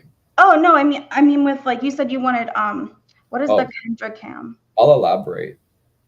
So for me, it's because I need to be appreciated as somebody who is fit, and I feel as though somebody who has had other people in them, I'm not being exclusively admired. So I feel as though physically fit people are going to be appreciated by people who have that criteria. But you could also open that world up to somebody who maybe is too scared to go to the gym because they don't have friends, or maybe they don't feel good about themselves. So you could be like, hey, let's go, and you'll love your body, or do Peloton or something, Well, I could help them get in shape, sure, but so the thing is, like, I'm talking about a female who's had other males that are. I'm talking about when a female has had a dude who's nowhere near my level. That's what I'm talking about. That's when I talk about someone's past. That's what I'm talking about. I'm not talking about whether they're virgin or non-virgin. To me, that's irrelevant. I'm talking about like I don't want to be somewhere where a big flabby dude has been, because in today's world, it's okay for men to call women fat, all this, all that. But it's not okay for women to say the same back to men without getting a whole hate train on them. And I think that's misogyny. I think that's unfair to women. Capital gains. It's capital gain? Okay, I have to go now. I want to go outside at Shavuot. That's what I'm saying, though. Like, I think it's total misogyny. It's been a pleasure. Thank you for having me on the show. Hold up. Hayley, do you have Instagram? Hydra, do you guys have Instagram? I feel like you guys should connect. I have Instagram for my art, but I barely use it. I don't really go on it. What? Okay. See, that's that right there. That's the brick wall nobody talks about. The misogyny right there, though. What, me? No, not you. I'm talking about the previous point I made, that women like. Well, hold up. She's trying to leave. Hold on, Hydra. She's trying to leave. We got to get the last. She can do the autistic exit if she wants. Do you have a YouTube channel? Oh my gosh, I'm really good at that. It's just like. Yeah. Hank does it all the time. So does Lanza. I'm trying to keep the two sides of it alive. Two sides of the forms alive. Let's see the tchotchkes in the back. Give her solo layout, Jeff, please, while she's hiding. I want to see the tchotchkes. We've got some books. Look at me, I'm smart. I've got books. What kind of books those are? Board games. The Jewish Chinese board games. What is that? A toothbrush? An electric toothbrush? Yeah. What is that thing? Hayley, what is that thing? Yeah, that. What is that? Is that a Jewish tchotchke, or it looks like some kind of Southeast Asian? I said goodbye. Now this is embarrassing. We'll just log off. What is I don't that? know. It's like a toy thing from a Oh, yard sale. What is that? I don't is know. it It matches Jewish? those. It Looks like a 100-year-old clit stimulator. Yeah, It it's needs like a Goodbye. crank on the end of it. it's You quite are a See, inappropriate. you're driving away, Barnabas. If you want our show to succeed, you got to quit driving away the guest. quite the contraption. Be well, everybody. Look, as long as Hydra Haley, comes back, pleasure. Haley will definitely be here. That's all I'm saying. So I don't know. I have a way of once I open my mouth and I'm actually honest, people tend to leave. bro, she's giddy. She's like basically squealing around you. Maybe you could take her to the gym to make her to your standard, perhaps. And maybe you could convert to you could go to synagogue, perhaps. Well, I want to say really quickly, as a male too, I don't. So like I have a preference. Obviously, I like vampires, fit, goth, all that, but I don't go around bashing women's appearances either. I'm not like a prick about it. I'm just not attracted. But I find it crazy. Like I said, a lot of men criticize women for being that, all that, but a woman can't say the same about a man. What are you talking about? They do. Oh, it all they the time. do. It's absolutely They the do, They but they don't. You're But insane. it's not. But it's not on YouTube. You Yes, search it it on the is. internet, and all Yes, you it is. find is women love tubby men, women love fat men, and it's like, No, they don't. Well, I don't know what the hell you're But looking at. that's That's not pushed. true, but that's all you find. bro. I Maybe- don't know where you're looking. I've never seen that. TikTok It doesn't exist. We're like looking at different parts of the elephant. You might Bro. be right because as a fit dude, I don't want to be somewhere where a plus size guy has been, because I don't It think someone contaminates the energy. Wait, right, and that's what I'm trying to. That's what I've been trying I'm to. not okay, saying- hold I on. was Would asking. you hold on? So would you consider having sex with a girl that I already had sex with, or am I too like? What's the? Well, it am I depends. too Show me your old? gut. Show me your gut. No, Do you have a gut? Do you have a Yeah, gut? I'm or not? fat. I'm fat. I'm obese. Yeah. Then no. We I saw wouldn't your want- no workout, but offense you to are but I not wouldn't wanna obese. do That is if I your found her insecurity attractive. complex. If I found her attractive, I wouldn't want to be there. Then no offense What's to the- you, but Hey, bro, the truth is good, man. Listen, what's the biggest girl you'd smash? Like how many pounds? Let's just say she's like 5'7". Have you seen Baby Reindeer? So it's hard to tell because some people's weight's different than other people. For me, Name a famous fat person. Like Lizzo, that's a no, right? I'll put it this way: Roseanne Barr. there are some people that are considered a little fat, and I think women get away with it more than men. But there are some. But if you get to a point where a woman's objectively considered that way, she's probably more than just overweight. However, there are some people with really good body distribution that are arguably a little bit that way. So probably objectively that way, where it's not a big deal. For me, I like to use terms like there's fit and fat for a female, which a lot of females can get away with, which can work. But if she's objectively considered that way, probably not. For me, bro, listen, hold on. Ashley Graham, smash or pass. Do you know who that is? you have to send me a image so I can actually analyze it. Yeah. She's her face is like a 10. She's like a fat supermodel. And that's she what looks like Eva Mendez or whatever her name is. You get people with good faces, but crazy, like that body doesn't fit that face. And you're like, how? I don't know. If we're gonna be material, I need to see an image. I have a whole Okay. This is not the woman I was talking about, but this one's super fat, but super pretty. Probably not. Is that a smash or a pass? Oh, pass all the way. Pass all the way. Okay. Totally pass. Barely hesitation. I wouldn't be mean. How about that big fat arm? Look at that. That arm is bigger than your leg. Oh That's a no, right? Horrible, right? Okay. She has a pretty face. Like she's pretty though. Like super pretty. If I saw a person like that, if I saw it in person and I happened to walk in on her, I wouldn't be mean to her. I wouldn't react, but I wouldn't be attracted either. All right. How about this, bro? How about this? Hold on. That's kind of vampire looking. That's the same lady. No, this is not the same freaking lady. She's actually losing weight. There, that's her. That's a real picture. Oh, Jesus. I'm not into that. Hold on. So that's a pass. And maybe my standards will change as I get Hold up. This yes or no? Start to look smaller to me, but probably not, bro. Even if I was like twice as buff, probably still not. Okay, but what about a picture? What if she's wearing makeup? Like that's the same person? Nah. Like you would. I mean, she's big, but I'm not attracted. She's so pretty. Oh, I mean, yeah, I'd rather have a skinny girl. I mean, she has a good face, but yeah, no, I'm not physically attracted to her. Okay, hold on. I forgot to mention this. I have kind of an entity complex. So once I get enough, no, you didn't forget to mention that. I don't really know what's an entity complex. I want to hear more about it. So once I get enough into a physically fit zone, there's a few things that happen to me. My standards change. So it's weird, right? When you physically evolve, women who look bigger look smaller as you get. Hold on. This is the same girl. She's definitely overweight, but wait. Could I say? I gotta tell you. Go ahead, finish. As a guy, when you're skinnier, girls look fatter to you. But when you get buffer as a guy, girls look skinnier to you, is what I've noticed. So as I get buffer, I might be more attracted to girls who are a little bit bigger, but not to the point where they're considered fat, is what I'm saying. Now, when I say I have an entity complex, what I mean by that is when you're enraged, sometimes your sex drive turns off completely. It's like a switch. Or sometimes you might even become asexual if you exercise enough because you're depleting your sex drive. And then it turns on again and you're like super horny, you know? So what I'm trying to say is in relation to that entity complex, I'm part of a whole kind of, I become a character. Like when I'm going to turn off this camera. I become this character.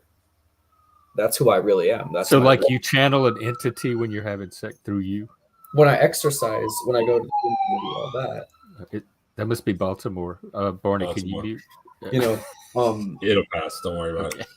How I perceive my view on what I'm attracted to gets turned off. It shuts off like a switch.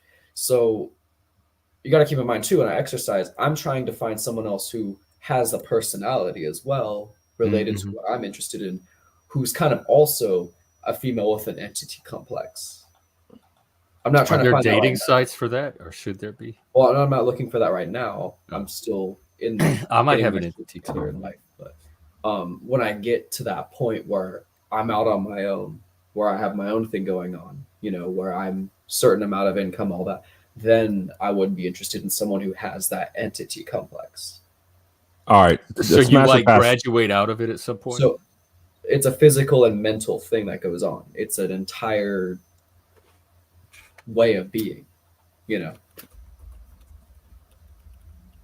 But sure, all right, show me. Whatever you want to show me. I got a whole list of favorited stuff on same girl, but she goes up and down with her weight. Now she's had, this is before she had kids, I guess. Same girl. I'm still not attracted. Too fat? For me, yeah. I respect that.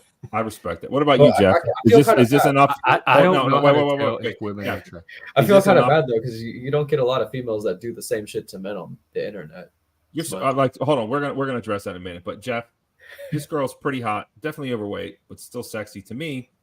Yeah, she should lose 30 pounds, obviously. But Jeff, I mean, or first off, Jeff, are you a gold star homosexual? I never asked you that actually. Yeah, I am. Is that when you've never had sex with a woman? Yes. Gold star. Your gold star? Yeah. Are you ready to pop your gold star virginity for this one right here? No. The only thing I'm thinking, looking at this, is that $34 just for the top? Like, hold on, dirt. Yeah, it's airbrush, but let's pretend it's real.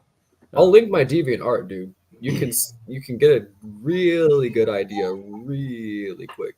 It's gonna probably freak you out what I'm into, but you're gonna see all sorts of. What is it? Gay butt sex? No. It's stuff with females, but it's like vampire, bloody, and like. Oh yeah, I definitely want that link. Listen, Jeff, gun to your head. You have to have sex with a woman. Who you picking? And they're all willing and able. Not having sex with me. You don't force people. Gun to your head. Gun to your head, Jeff. This is what bros do. Gun to your head is still an option. Gun to my head, and you have to smash a girl. Oh, that's not even a choice. You talk to a Satanist, dude. Go through my favorites. Don't depend on me to. If you got yourself in that mess. Can you just play along, please? Can you just play that along? Is me playing along. That's my answer.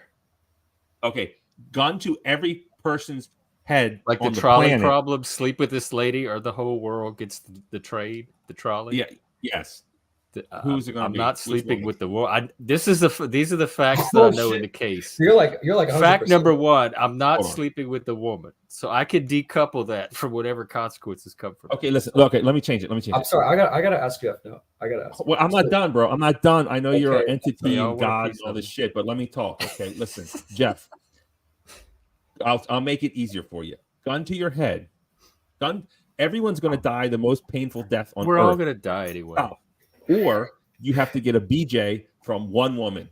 And you don't even have to get hard. You don't even have to finish. But a 5-minute BJ, maybe you don't like it. You can stay soft. I'll have sex with anybody I don't want to have sex with.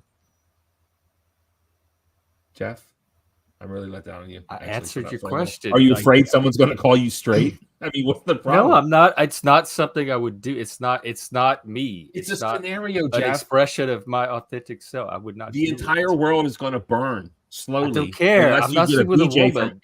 I'm sorry that they got themselves into a situation where their survival depends on whether I sleep with a woman or not. That was a stupid thing for them to do. Letdown. All right, where's your art? Let's see this weirdo art. Let's go. Where is it? I linked it. DeviantArt. You could check my favorites. Is this art that you created? No, this is stuff. Well, you can check my gallery, but you check my favorites for context of your question. I mean, bro, you got nice gains. I mean, what? Like you're. Listen. Let me help you out. Oh, I like this. Let me help you out. Why don't you like no one? I'll be honest with you, bro. I no homo, bro. You got a great body. Why don't you focus on showing your abs, bro? Like anyone can have strong arms. Stop. Anyone can have strong arms. Even fat people have big, strong arms. So stop, please stop emphasizing your arms. Show your abs, bro. That's all anyone cares about. Abs. So I got and you've got great abs. I would say show them off more. But here's the thing. Here's the thing, though. I'm gonna have bigger arms too. I just haven't bench pressed 400 yet. Nobody cares about that. I do.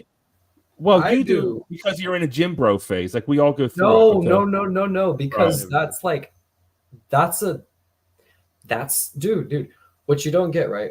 Look up Sam Sulek. Jeff, you might be gay for Sam Sulek. You might like Sam Sulek a lot. That guy is shredded and benches heavy. What I've noticed is when you can bench heavier, your confidence goes up.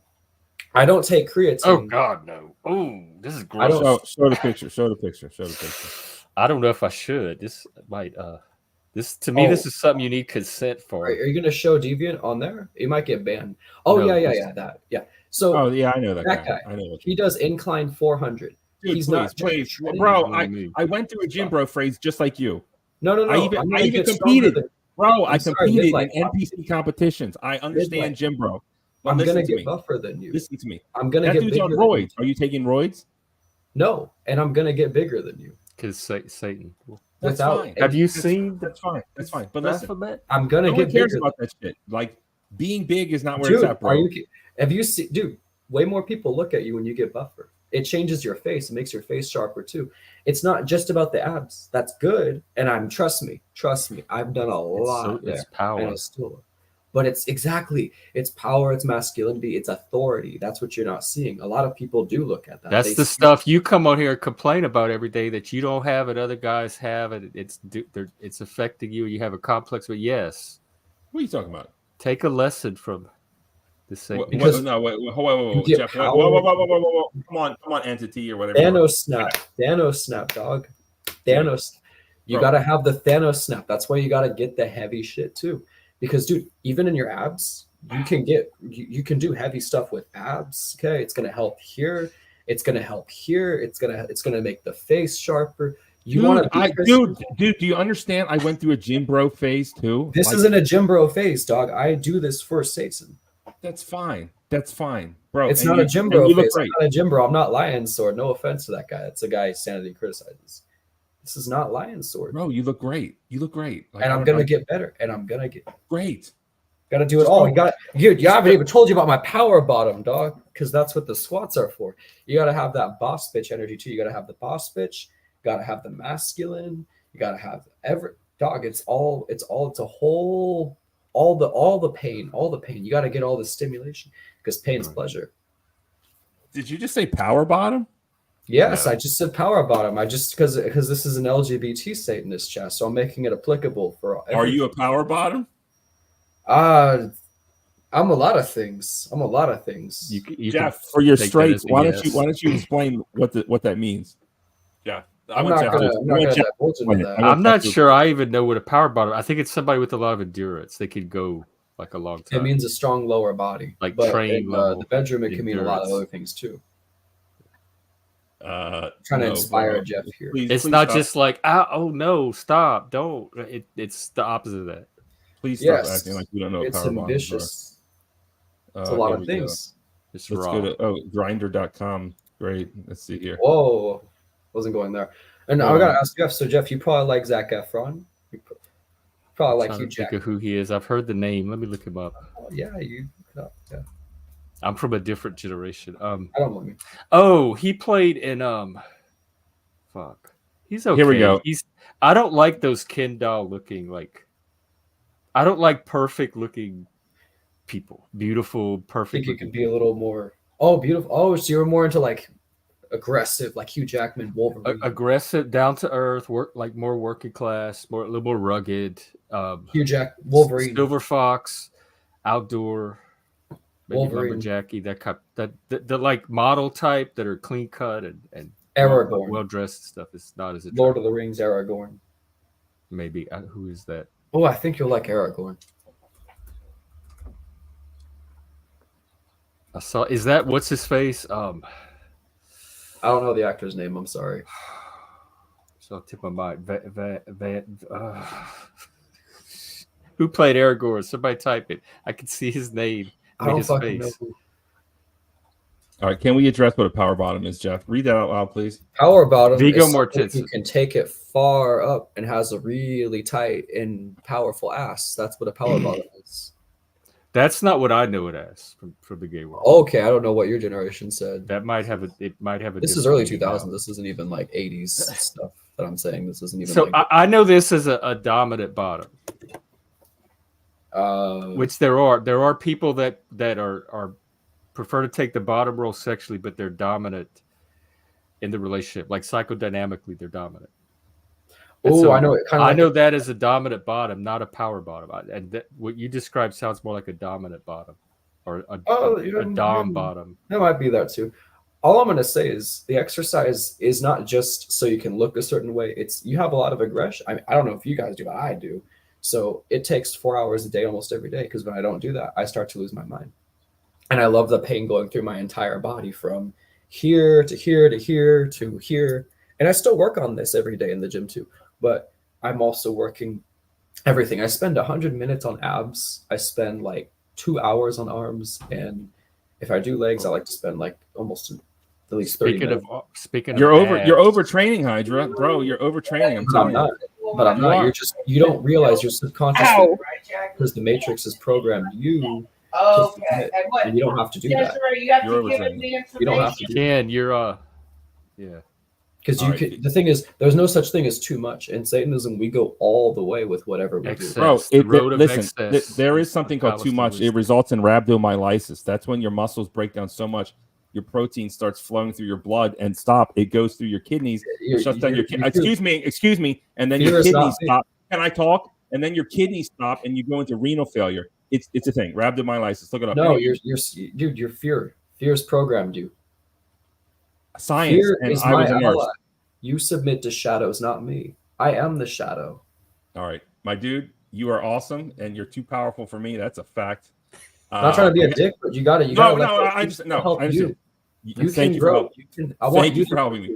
Okay, thank you for helping me. You are entertaining me, and between you, Ken, and Jeff, this is going to get awesome. But I got to go. Dang. Please come One back. question before you go.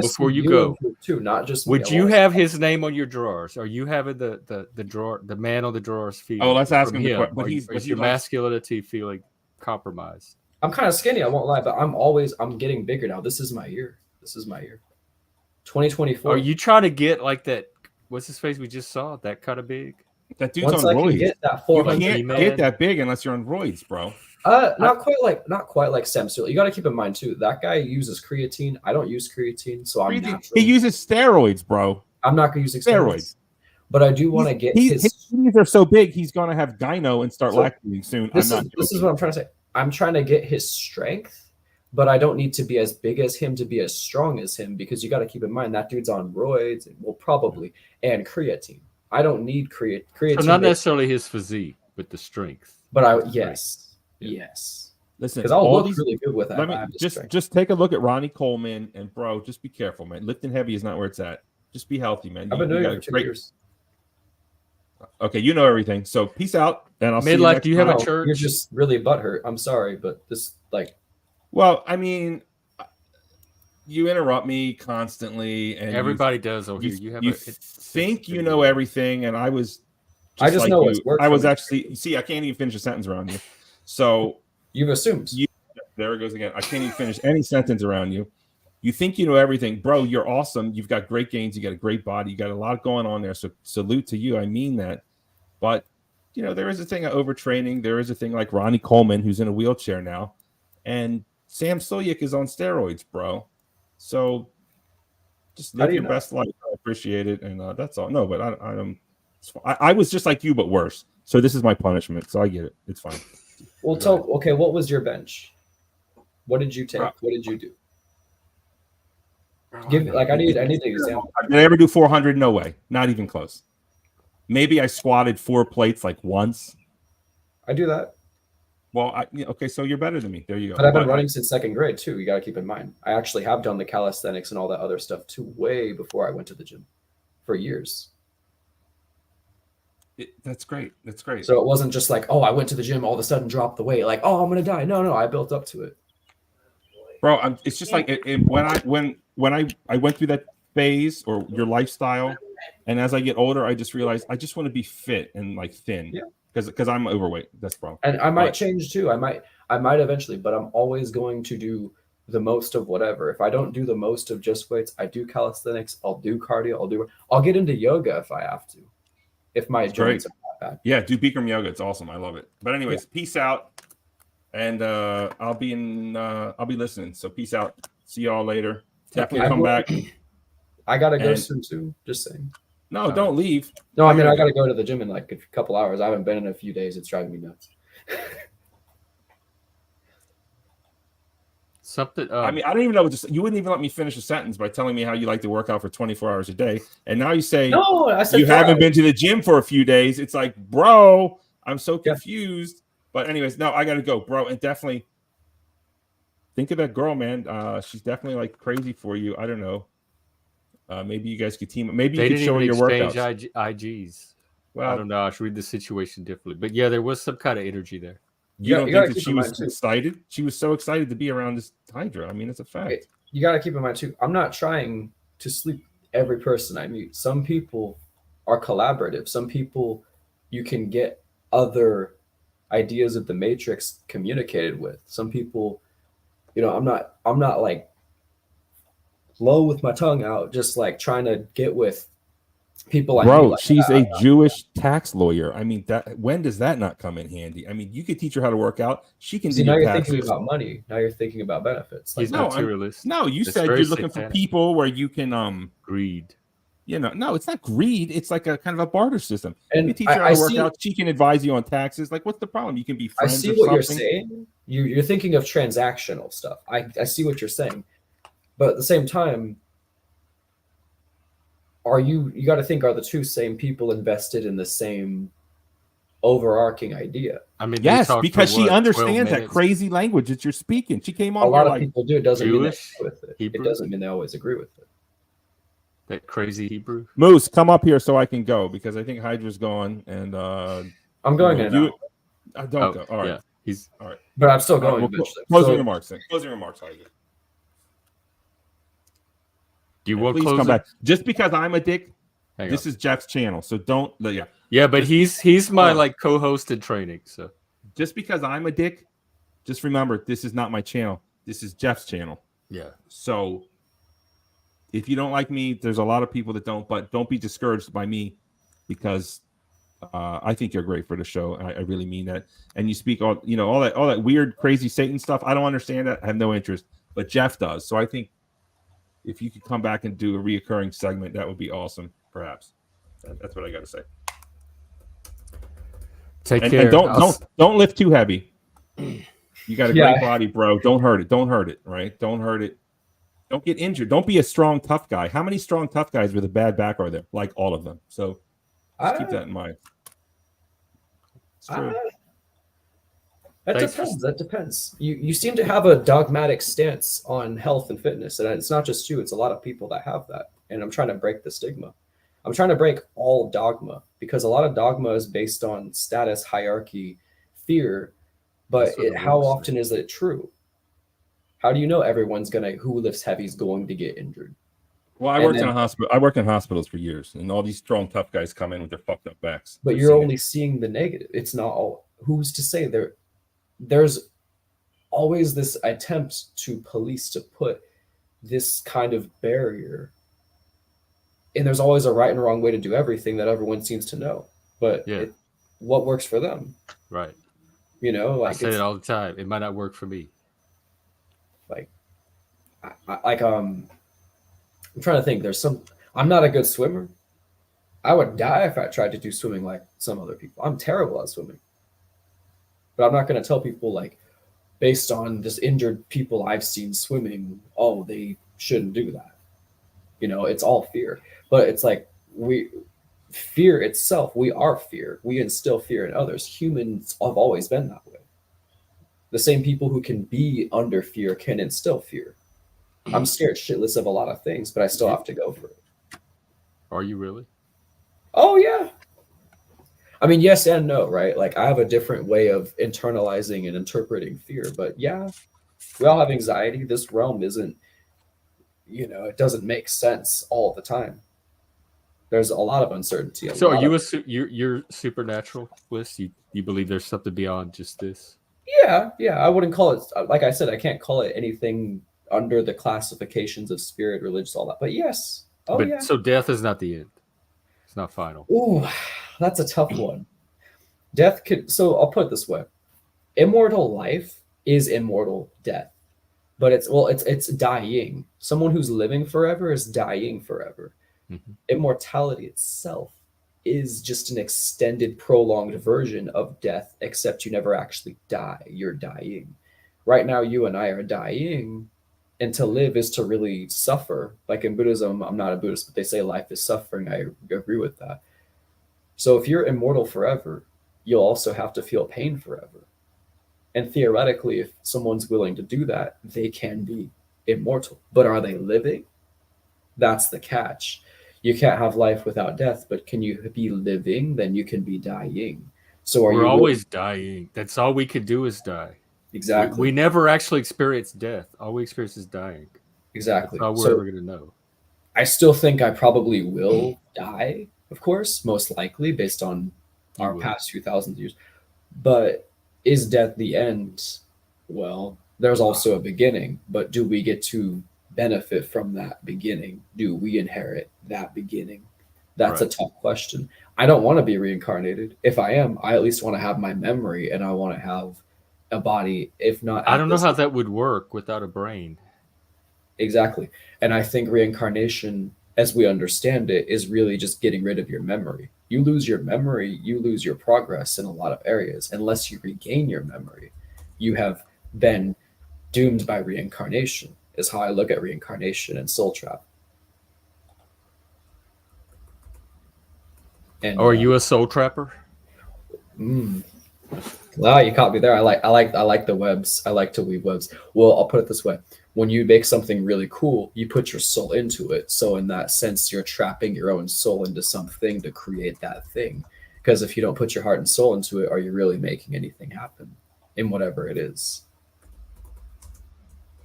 That's conviction. That's ambition. And that's passion, which I talked about the other day in relation to Satanism. That's another thing that gets us in trouble. What is it? Passion. Like people not understanding passion and emotional intensity and all that stuff. In Star Wars, peace is a lie. There is only passion. But it's true. So is the bedroom peaceful then? Or the wars? Well, more peaceful than I'd like it, but yeah, it ideally no. That's what I'm saying. That is not where I go. The bedroom is not where I go for my peace. Well, not. Hey, I got something you'll like. I actually bought something. I don't know if midlife has to go, but he can't break away. I don't know if this is YouTube appropriate. Oh yeah, I think it would be. What is that?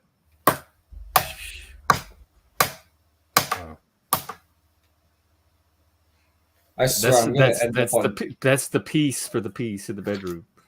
That's the byproduct of peace, which is war, or is it the other way aggression? around? It's the erotic and the aggressive instincts fused. I swear, I'm gonna end up on someone's channel soon. They're gonna be like, "Oh, Undead Hydra's a demon." I mean, bro, like, okay. I guess since I'm not leaving at the moment, since you want to talk about your sex life, like how does that work for you? Do you have like do you have a rotation or what's going on? Whoa. I mean, you just whipped out a whip. No, I get it. About having it, sex with it, but and now I'm being inappropriate or something. Like, no, bro. I get. No, you're. No, I'm not judging you for thinking that. I can understand why you're thinking that way. Contrary to mainstream belief, I don't engage in that with people. Never have, never will. Never engage in what? Until I find people into the stuff I'm into, which is all this. Are you a virgin? No. Yes, but I didn't come on here. Whoa, satanic virgin. Wait, you cut me off. No, sacrifice. I cut you off. You cut me off. I did not come here to get laid, though. I just simply wanted to share similar beliefs on this philosophy. I'm bringing this up as a point because there's a lot of correlations between how people think sexually and everything and how we don't understand and misunderstand that oftentimes. For example, a lot of people think, oh, Undead Hydra, he can't possibly be a virgin. Wrong. I'm very much choosing to be because I haven't found people into the stuff I'm into and I'm not in that place of life yet. Okay. Or I'm sorry. So I was using... I'm sorry. Let me know when you're done. I'll respond. That's it. I'm just saying I'm not. Okay, but you assume that shows a lot. But that's not. I'm not judging you specifically. A lot of people do that. You can judge me. That's fine. That's fine. But listen, no one believes you're a virgin. And I take this. Are you consider yourself a born again virgin? Is that what the disconnect is? Like, well, here's the thing. I'll just tell you. Like, okay, tell me. So in relation to that, I don't think most people are monogamous. I think monogamy is a lie being sold by the church. If you, good props to you if you actually are. In 2024, that's saying a lot. It's not. It's innate. It's no one taught it to me. It's my natural instinct. Okay, you're thinking more along the lines of create a household. Yeah. Yeah. Okay. Like you say you're a virgin. You say you're a virgin, but you're talking about how monogamy is a failed concept. So I was like, bro, like, come on. I think so. How would you know if you've never had sex? I don't believe that you've never had sex. That sounds insane to me. The way especially as a Satanist, if you haven't had sex, you owe it. You have a duty to Satan to go correct that. And you're right. But the thing with me is, I think Jeff wants to help you with that problem. No, that's not. And honestly, I'm only teasing. I would never push somebody. Yeah, I get it. It's for the like everybody has their own pace. Part of the humor, part of the comedy. I'm not being humorous, bro. That would be great content if you and him got it on. It's not going to happen. Start an OnlyFans. It's not going to happen. It's not going to happen. What have you been watching? There's many incompatibilities. It's not going to happen. Yeah, I'm a struggling YouTuber. Have you subscribed to Midlife Bro Logic Undead Hydra? I have to look at your channel now. I'm curious what you've been watching. I just talk normal, run of the mill politics. Nothing like Trump versus Biden. Especially if you live in Baltimore. You have some interesting fantasies if that's what you jump to. Look, I'm trying to get. Although I'm not opposed to running it as a storyline to keep the viewers guessing. I mean, he's got a good. He has a. Like he's good at creating a dramatic show. I'll give him that. You know how to like, share, and subscribe, bro. You're a good narrator, dude. You're a good narrator. Listen. I need subs, and I'm a whore for that, right? Because I really want subs. I do have an open panel sometimes, but if you come on and you start talking like this, it's I'm probably going to kick you off because I can't. Yeah, you're way over my head with your knowledge on this stuff. That's fair. You want something more basic, like Trump is good. Biden is bad. That's all my channel. Well, not just that, but you kind of want like something more like a Sex and the City kind of show. Like you kind of want more of a. No, my show's not like that. Oh, I only do the fuckery here. Oh, you don't talk about that stuff. Oh, okay. I mean, I used to, but I'm getting off of it now. I'm trying to be serious. But over here, I come around to fuck around. So I like Jeff. You want people to kind of like take sides of the fence to perpetuate that kind of duality to get that. Yeah. Yes, okay, I see what you're saying. No, I get it. That's part of the matrix. I get that. Okay. I'm not going to do that here. Well, you can do what you want, but what you have to do is subscribe to my channel, please, bro. Yeah, I think I did. I'm really struggling. I need 1,000 subs. We're working on it. You're already monetized, so don't come over here and whine on my unmonetized channel. It's not full monetized, Jeff. Yeah, but you're monetized. You're way more monetized than we are. We still have 200. Well, bro, so help me get my 200. And why don't you come to my show, Jeff, and like have a take about politics? I almost went the other day, but you had that lawyer lady on that and took up the whole show. I kept waiting for you to take people. Well, we like to talk in the beginning, and then we let it in the end. What, if I have define a featured guest. Oh my God! 2 hours, what is 3 this? hours? I'm looking at your channel. Britney Spears needs her father back. Damn. Yeah. This is you are. That's a mental health thing. Actually, me and Jeff could do that. I think Britney Spears and homeless people need to be locked up like they used to be because they're a danger to themselves and others. Okay, I kind of get some of what you're doing here. You're looking at the I'm very trendy. I'm very trendy. Pop culture drama kind of. Well, it used to be, but it's leaning more towards politics. But yeah, like, when Britney Spears comes around, I can't resist. I got to say a red pill perspective on pop culture drama mixed with politics is kind of where you're at. That's a great that's actually right on, Hydra. I'm very black pilled, but I'm not misogynist or feminist, and I kind of take sympathy from some of the LGBT rhetoric, but I'm not a part of that. But I'm also kind of a Satanist and a transhumanist in the black pill, but also a little bit red pill. That's why. Do you white knight? Are you a white knight? He's a white knight. He's like, oh no, I'm a dark knight. Men call women fat, but when women call men fat, it never happens. It happens all the time, sir. It happens all the time. Well, and I'm glad you're saying that because maybe it's been where I've learned looking on the internet. Maybe. But questionable places, that's for sure. I'll have to really reconsider. I'll have to look at what you're saying. Go to Midlife Bro Logic. I'll get you straight. Well, I'm a little bit like that. I'm two sidesome. I don't pick a side. Well, bro, I allow all types, or I wouldn't be on Jeff's channel, obviously. But I do want to say this. I'm good. I'm a dark knight, not a white knight. Dark knight of the soul. I mean, what is Batman, bro? I don't know all this stuff. No, I'm crazy. I'm not usually out during the day. I'm usually out at night too. Just I'm a night person. I work graveyard shifts. What do you do? Just patrol security for now. Oh. Yeah, that's fine. A job is a job, my dude. No, I'm not. I don't hate it. I actually embrace that. I like being that kind of power person. And authority. I want to get stronger. I want to be authoritative, and I want to be more like a security figure. I believe that's part of the matrix. But a lot of people are like, law and order, and I'm like, no, I actually respect that. Ironically, I know. You like my channel then. And hold on, I need to address the chat. Minute, like, bro, just sub up. What's the problem? Or come up here and tell me why I'm stupid. So, he keeps saying he won't sub. I don't get it. Do you know this Minute guy, Jeff? Who is this guy? I don't. He comes now and then. Thanks, I'm not sure who he is. He just swears up, and he's like a never Trumper. He's like a never. He's one of our valued viewers and participants. If you want subs, you have to treat them well. No, I'm going to be me. Don't come up here. I'm going to be like Hydra. I can only be me. I can only be me. Because I'm going to go to your channel and be me. If that's the case. You don't even come to my channel, so fuck you, Jeff. Well, when you have a topic that I fit, and you don't have all these women clogging up the panel all the time with their women. I got one Jewish lawyer lady, smart, so I like to talk to her. So what?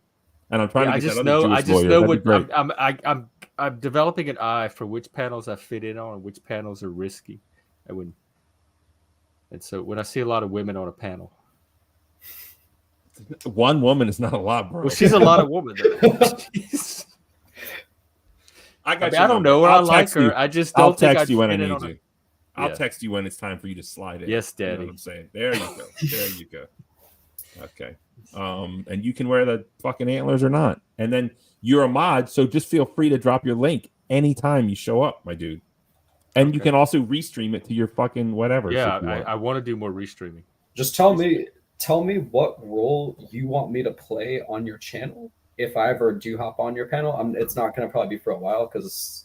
Sure. No, honestly, I don't want you to hop on the panel because you're just too intense. But I need like subs. Well, do you want like the red pill? Let's be tough. This is intense to you. Let's talk with the voice of conviction. Honestly, you just scare people away. You're just too intense. Yeah, it's like a calm, that's all I want. Relaxing. But if you come, I'll let you on. But don't be mad if I kick you off because. You're talking Satan and all this weird shit. Yeah, no, I get that. It doesn't. You sound like a cult leader. You don't respect. You should be a cult leader. Religion. Hey, have you seen Xerxes from 300? Yeah, actually, I have. Dude, Xerxes would be he'd be. I want to have kind of like or you. You or Xerxes?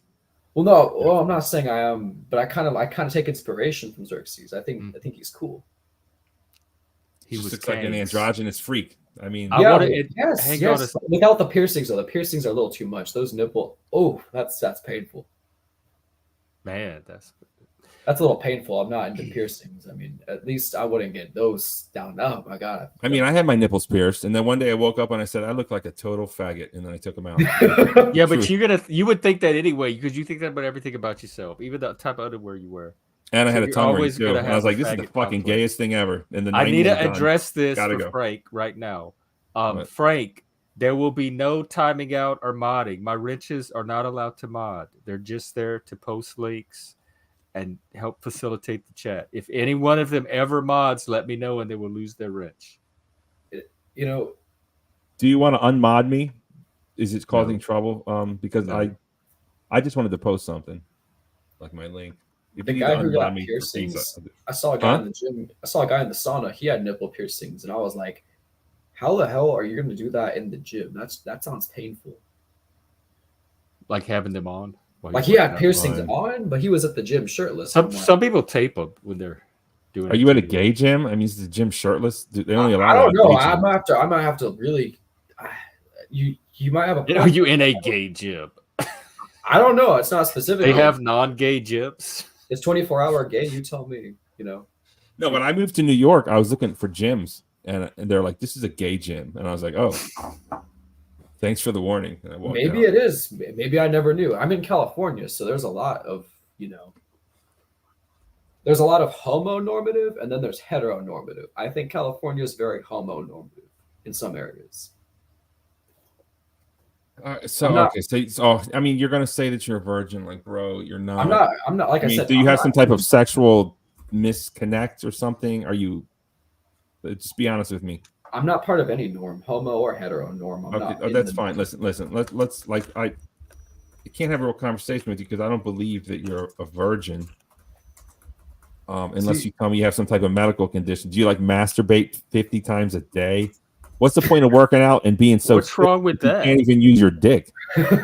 Well, if he's a good-looking guy, he could fuck lots of poontang, or he can be a power bottom. I'm sure he would have no problems getting laid. Take advantage of it when you're young, because when you get older, you slow down a bit. You show me a vampire, the gothic pale vampire that's into fit men that I find attractive, and I'll reconsider my quote unquote virginity really fast. Why do you say quote unquote? I mean, what does that mean?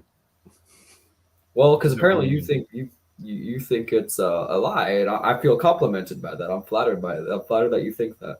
You've never had sex ever at all. It's not like it's not like my version of virginity. I've done a lot of freaky stuff by myself, but I've never done anything with people.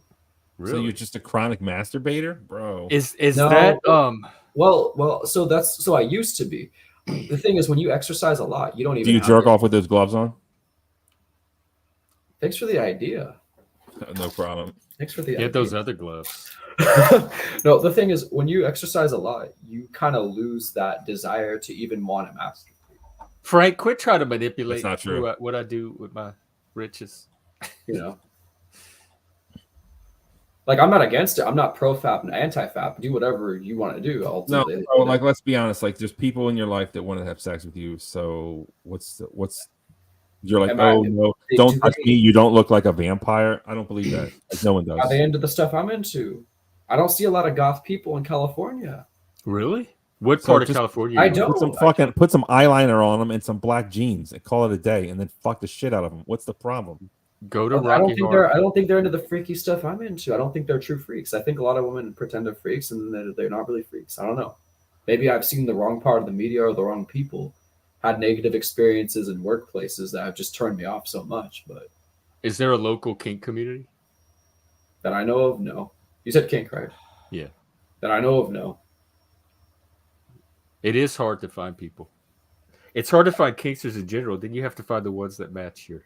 Right, and a lot of people they want all that vanilla stuff, and I'm like, people look at me like I'm some. I don't know what they're thinking I am. I don't know. When I hear Satanist, I don't ever assume a vanilla sexuality. Just right. But a lot of people don't know me though. They look at me and they're looking at me for whatever reason, and I'm like, I don't think they realize how crazy I am. I do. I don't cool. think I do. I'm glad you do, but a lot of people they don't know You that seem rather normal to me.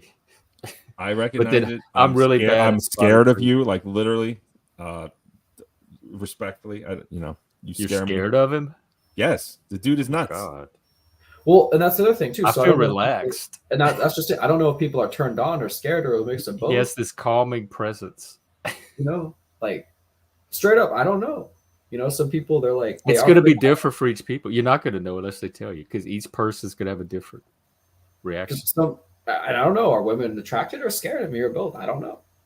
Are men? I don't know. And I'm not looking at men. I think you said it earlier before. You are an attractive man, fit. So everyone likes that. But yeah, when you start talking all this cuckoo shit, it's total turn off. If they don't want to talk, that's part of talking dirty, though. It's part of talking dirty. A lot of people don't tell people. Don't tell a grown man how to conduct his sexuality. And a lot of people they don't want to talk dirty. He's not honest with me though. He's not. There's no way this dude's a virgin. How do you know How do you know? Because he's really good looking, and I think women are just lining up to he's suck him off. Yeah, it's just bitches are lined up to suck him off. Absolutely. Did you see that Jewish lawyer? I'm gonna add this. I'm gonna offer. I don't know what this line you're talking about is. I don't know where this line is. Bro, let me offer this. Sometimes with neurodivergent people, no matter how good looking we are, it's still not easy for us to get initiated into sex and sexuality. Bro, just go to. I mean, he's even gay, so it's. I mean, he's Jeff. Let's be honest. He's B, not G. Well, whatever. I'm bye. Whatever that means. Yeah, ain't no lie, baby. Bye. But listen, it's bro. Goddamn well that these gays out here can catch I got a some dick. scary fantasies I can't even showcase on YouTube. Please don't. It's probably illegal. I mean, you sound like a fucking serial killer, honestly. But Jeff, bro, I mean, you don't have to tell me the truth, Jeff. But I know that these gays out here can catch a dick in 10 seconds flat. These legendary, what do they call them? Bathhouses. Like Hydra, if you really want to get a beach, just go to one of these gay bathhouses. I mean, where's Hank at? He can even help you. Hank, are you out there? Did I show my face on here? I didn't want to show my face originally. Welcome to the past. People are going to start talking about my appearance. Like, fuck. What about that dude who says he's not gay? Let's hook him up with Hydra. He always comes up here. Hank? No, Kevin. Yo, is this a PUA site or are we going to talk about Kevin? It wasn't until today. Dude, I don't understand all that shit, man. You guys should talk to Perpetual Pleasure. So I want to see you guys. I'll talk to anybody. Can I get subs if I only want subs at this point? Probably a little bit. I used to be a lot like you with the subs. I can tell you a secret, but I wouldn't say it on this platform. Is it Perpetual Pleasurist? Put it in the private chat. I'll get stuff. So I want to talk, or not talk. I want to ask Midlife here. Do you want real subs or non-real subs? I'm not going to buy subs. Do you want the status, or do you just want an active community? Because I know a lot of shit behind the scenes that a lot of people do, and I think most channels are fake as fuck with actual. No, subs. I don't want to fake. Listen, here's the truth. The truth is, I'm a whore when it comes to subs, and I will beg people for subs. Okay. Sub to me, even if I meet them. Hey, sub to my YouTube. Come on. I'm a 47-year-old man with a podcast. Don't you want to watch? And they'll just pity sub, but never watch. Which is pretty. So you want watchers? You don't want just subs. You want watchers as well. I just want subs. No, at this point, I just want subs because I know it's not a lot of money, but if I get 1,000 subs, I already have 4,000 watch hours, so I can get paid a few pennies for watch hours. You want viewers for money. Okay, I'll start getting paid. Understood. Okay, I asked because I used to have 1,000 subs. I used to do exactly what you're doing now in high school, and then a channel got deleted, and then I have another channel that mysteriously skyrocketed for reasons. No, I'm not buying subs, I never said that. No, well, I don't know what. Anyway, I get what you're saying. I get what you're saying. I get it. You want real viewers? Okay, I was just clarifying. Okay, so sorry about that. No problem. Okay, Gen X. Yeah, that's right. So tell all your friends and all your lovers, because I know you got them all lined up. Tell all these bitches, hey, if you want this dick, you got to sub to Midlife Bro Logic first. I'm looking for the vampires, dude. So that being said, with perpetual pleasures, this guy talks about pleasure. He tends to act like a PUA, more or less. I kind of diverge from him because I'm more like pain is pleasure, edgelord. You know, I'm an edgelord, you know. But I'm kind of curious to see how you would interact with him because you have a red pill bias. He claims to be kind of more black pilled, but he wants to still play the courting games with women, all that. The reason I think Gen X and I get along is because we both don't want to play the mind games. Oh, I want to play the mind games. You do? Okay. That's well, I don't want to. Fun. Well, within the context of a BDSM relationship, like the no, I agree with you, but I'm talking about more like the social getting to know. No, so they can. I don't. Yeah. And I think that's why the mind games. That's why I see the gay male's perspective there because they don't want to play mind games with a lot of the females and the get to know just to kind of lie to the other half. And I'm finding it's perpetual pleasurist. It looks like a woman that has different people with. I don't see the one you're talking about. Yeah, he's a guy. He uses that as his profile picture. You found the right channel. Oh, that is him? Yes. Oh, okay. Well, that's why I'm curious to see how you guys are get along. Because I see a lot of these content creators, they kind of go back and forth. There's passive back and forths, but I'm trying to not stir things up, but I want to see genuinely how different perspectives mesh. Because there's been kind of just a lot of, you know, everyone's team evil, everyone's team good. And then you get other content creators who are kind of like, just be an isolated loner, bro. And then you get that happens here. We get a good mix of perspectives. So that's why I'm like, this might even the guy Sanity Machine might even be interested to see how he's you probably guys... watching now. He's my ghost audience. He pretty much streams me every day to his audience. I'm aware of him. That's why I kind of want to see like how he would react to you guys and Perpetual Pleasure is talking together. Oh, is that dickhead guy? Perpetual Pleasure Machine. Oh no, yeah, that guy, yeah. King Steven. Oh, yeah, I don't know if he was in my comments. Is that LGBT account his? Because I think he was in my comments talking about guys who bitch about leftists then watch Star Wars and eat papayas. I'm like, dude, that's not me. I don't know, but he was impersonating himself as God. I saw that. That was good. That was him with the little LGBT progressive flag.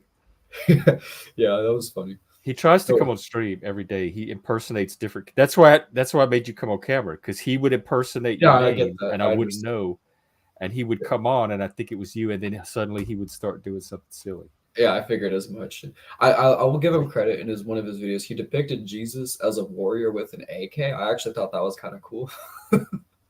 Oh.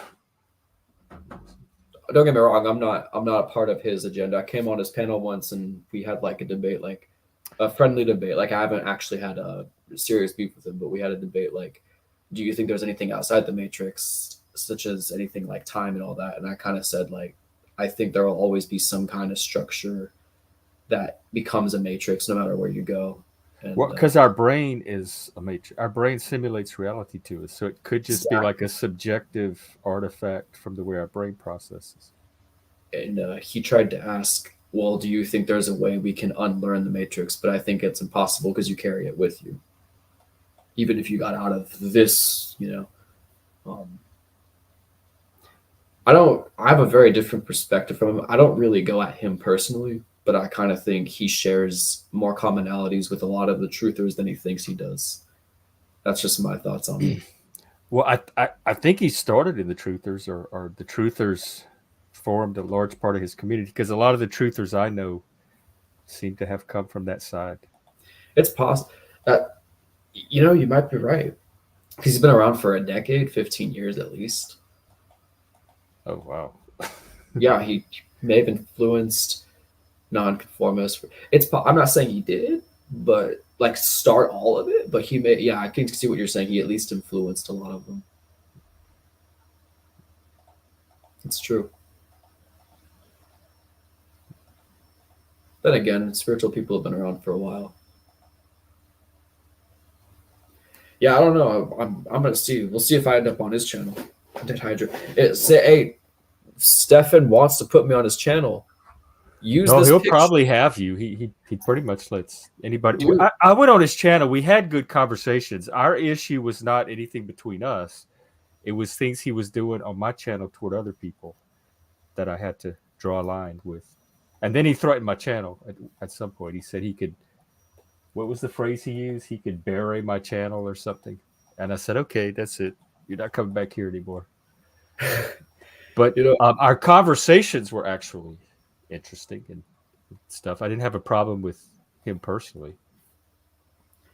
I don't know. I always think as long as he believes he's the one, the spirit, the light, as long as he thinks in terms of good versus bad, I think he's going to hate a lot of people, including me. That's probably just ego. That's just his megalomania. Yeah. God complex. Yeah. Well, he probably thinks it's angel. A lot of people have that. Especially, I find some neurodivergent people because they can't relate to ordinary humanity, and then a lot of highly intelligent people get that sense of being like ego, godlike. I can see having some panels, but the dude talks for like 8 fucking hours.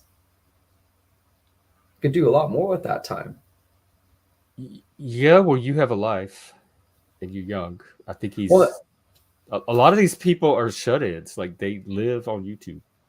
That's kind of why I'm like, well, what does he do? Because is he actually rich? Do you think so? Yeah, I think he's like family money or something.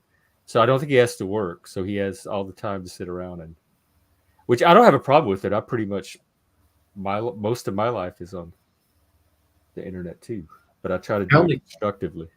I only question because he brags about it a lot. That's why I question that. Yeah, I mean, I only have his word for it, but I don't have a reason to doubt it. Because what if he wasn't and he just had all this impressionism?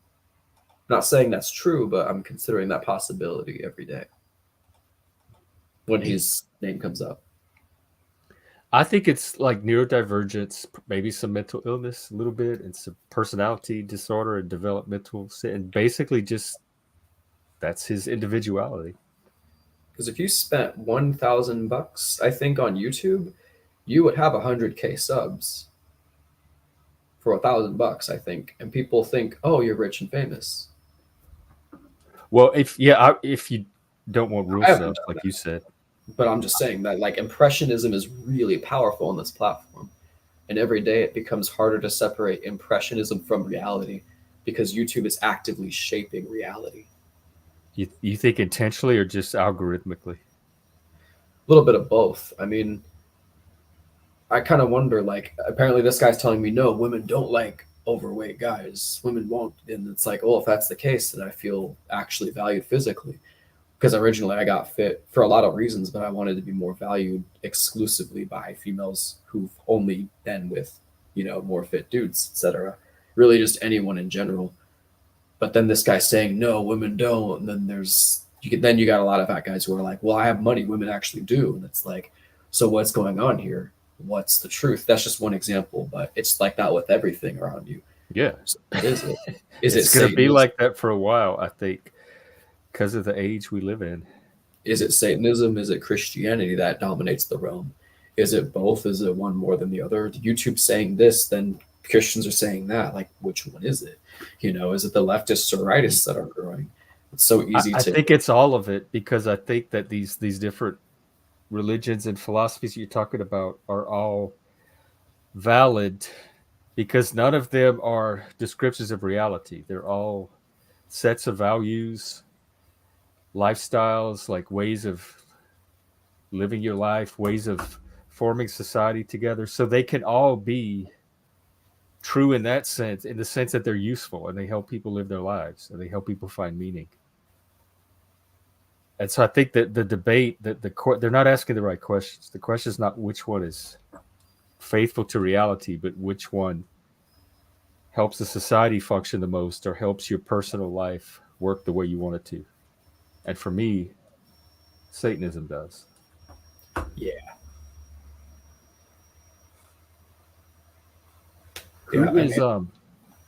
Who's T-Jump, Bond? Oh, what if it's him? Oh, I was going to ask you before you go, what are there any other satanic panels, or where do you find? I've been looking for Satanists forever, and I keep finding the woke ones, but I can't find the cool ones. The woke ones, like the The Satanic Temple, like the entire Satanic Temple is woke. They're all about pronouns and gender and racial justice. I sympathize with them, but I'm not necessarily. They're not the entirety. So how I found this was, and I don't know how far you want to go with this or where you want to go into. Originally, I found Black Lotus Temple when I was looking at Freemasons, but he was an ex-Freemason. He's more of a dark realm Buddhist. He tries to look at the God and Satan perspective, but he kind of flip-flops like this throughout his entire channel. He introduced Masonry. He tends to be kind of more on the spiritual side, but he does oftentimes look at our society. He doesn't like the way we've been going politically. So I used to be kind of into him, but over time I just realized I'm not that spiritual of a dude. He is. But he has good insights as far as like stuff on Yahweh, Tetragrammaton, Elohim, more Gnosticism, but he kind of leans towards dark realm Buddhism. Does he do panels? Oh, it doesn't. No, unfortunately. Nonconformist Radio was a follower of him, but that guy isn't really a Satanist. He kind of just is a depressed nihilist who self-loathes every other video, so that's not a good one. But I found him through that. Then I found Perpetual Pleasures, but that guy's kind of a reversal of self-loathing, but still kind of miserable. Then Sanity Machine. That's how I kind of found you after that. I found Ravana Noon. That guy's actually a black Satanist who takes most of his inspiration away from the Sith from Star Wars. So there's like a Star Wars Satanism, kind of like a Star Wars junkie, which I like that. That's well, true. It is kind of the hero's journey and the battle between good and evil itself. Yeah. So it has those Manichaean contraries. I guess So you could repurpose that for Satanism. Is Darth Vader the satanic figure?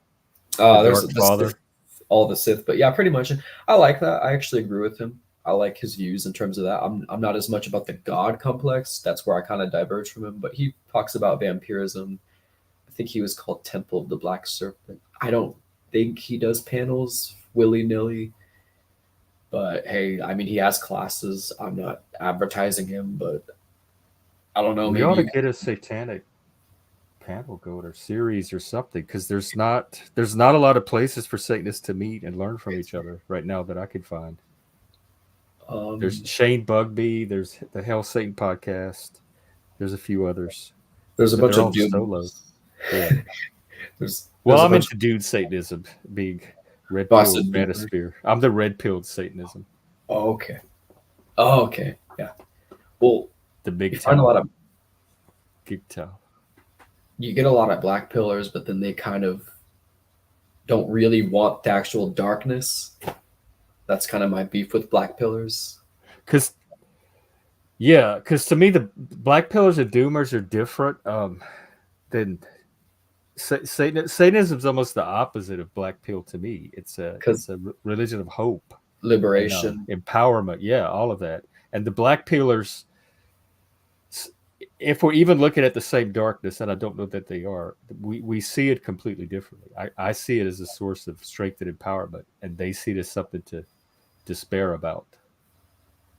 I find in despair, so this is why I like nonconformists' views somewhat, not entirely, but partially, is despair and hopelessness. There is a place for that, but it's not necessarily always a bad thing to me, because I view hope as kind of a barrier to certainty. And I see a lot of inevitability. This is where I'm probably going to diverge a bit with you. I don't necessarily know if there is free will, but I do believe in darkness is inevitably present, happening. And I find that to be a good thing. Well, not really good, moral speaking, but I relish in that. I celebrate that inevitability. Do you believe that certainty is possible? I think certainty just is. And then hope. Because I'm skeptical of humans' ability to reach, like you said, hope is a barrier to certainty, but because I'm not sure even that certainty is even possible, then that removes hope as a barrier to that. I think Satanism is a great way to take that certainty and divert it to what you kind of want. But at the same time, how do we know our want is predetermined or not? That's kind of the conflict there. Well, what's the difference between want and will? Like your desires and your appetites may not be, but you have part of you that can will independently or despite that.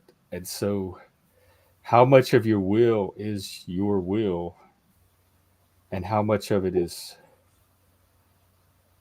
the body, the instincts, that primal energy you talked about, or even your socialization, etc. Well, I'll put it this way. I see everything as a mechanism, just doing whatever it's going to do. But I think that Satanists have been given almost kind of a guaranteed certainty in this matrix to do more of what they actually want. Or at least at the very minimum, their programming and their wants and needs and will all kind of go hand in hand. So call me a little bit of a Christian with the whole they believe in predeterminism, kind of in a Abrahamic way, but I'm kind of like the polar opposite of that. That's where I'm at. But I'm more of a will person. I think euphoria is better than happiness. Ecstasy is better than love. The feeling of ecstasy. I'm more about I still believe in the experiences that we have. I like the psychedelic perspective too. That's probably the closest I get to spirituality. Yeah, that works for me for a long time. And sex. Sex/love. Hello. Uh-oh. Why are you black and white? Ken's coming over here. He's all like all happy and shit. It's kind of funny. Because I am. Are you empowered? What happened? I'm empowered and blessed. Oh, blessed and highly favored. No, what's you seem happy about something. Or it's like, oh, I'm happy. Like he jumps up, springs on the camera. Did I tell you I went on that thing last night? Remember I was going out with the one from church? Yeah. I was going on that dinner. Oh, that was last night. No, last night you were on here and your mom was making you go to bed. No, I went. Remember I was going on this morning, like for lunch. Remember this afternoon. Remember. I got off work around like 4. Then I went, and then I just got back, and it was great. What'd y'all do? Like a little coffee date? It wasn't really a date, but I don't know what she meant it like. Y'all just hung out? Yeah, we hung out, had coffee at a nice spot. We danced. At the coffee shop? No, we went to like a dancing bar afterwards. Got a drink or two. Then we danced, and it was nice, and we played some arcades at the place. Okay, yeah. And I met her children. Oh, they're super sweet. This is what happened with the last one. Oh, okay. Well, let us know how it progresses. I already told her I know it's early, but don't mind if I call you babe. She's like, I'm alright with that. So I'm like, oh my god. Okay. Well, okay. Well, I'm not dating. I'm not dating her. I'm just friends with her. So friends that call each other babe. I just said and go to coffee. No, because I also told her bars. I said usually I call people babe anyway, like in a friendship, because that's what a lot of Hispanic people never call me babe. But that would send confusing messages if you're like, can I call you babe? I'll call you babe. But then it turns out that's not a term of endearment. It's just something that you call everybody. What kind of friends, I guess I ask, are they? We don't know. We're trying to figure it out. He doesn't have a lot of experience, I think, in the dating department. And so he's trying to expand. Expand in what ways? I think in any way he can. All right. He's into cougars, and he pretty much throws himself at any female that shows up on these panels. Okay. Okay.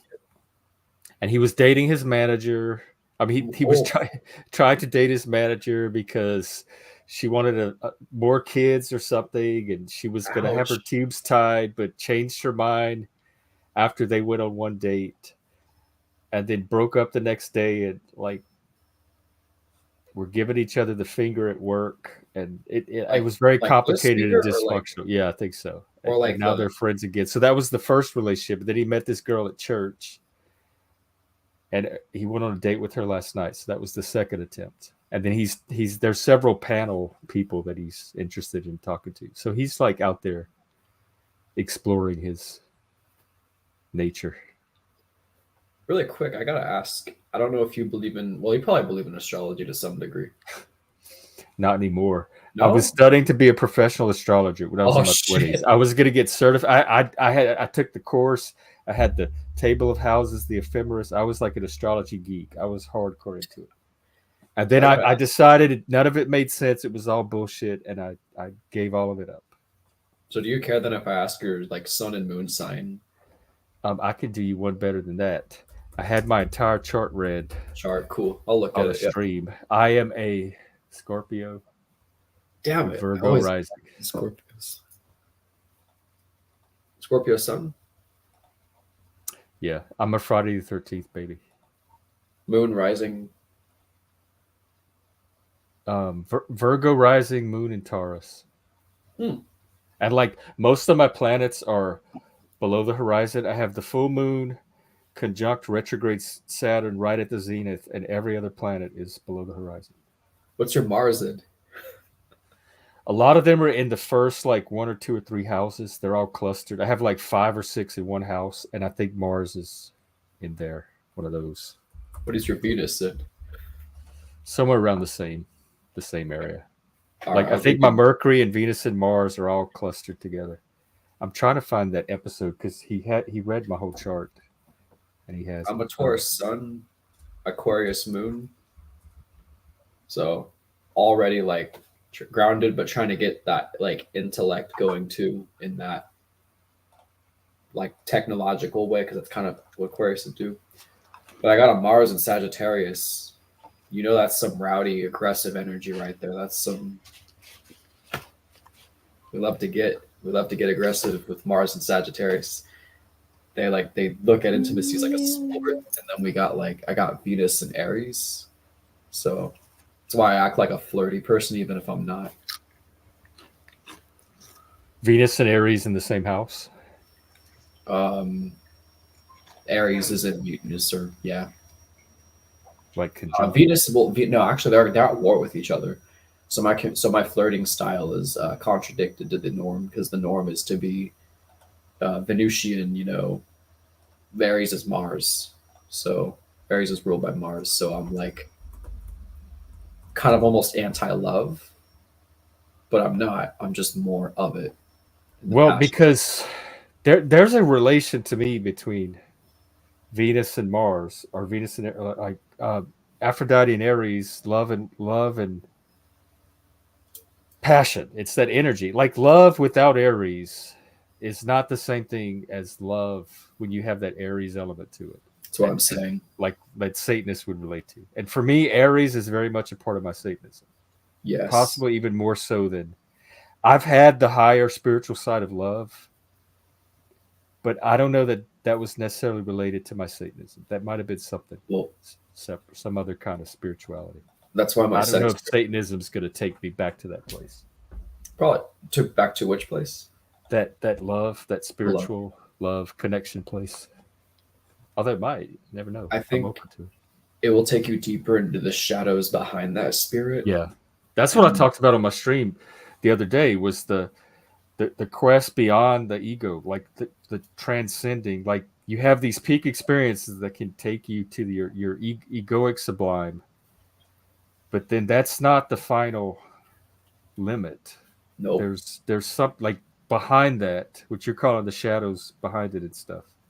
Dude, there's another phase. You know, sorry, I cut you off. Well, I guess 2 things. So so you already know I got fire in the sex drive and fire in the flirting as well.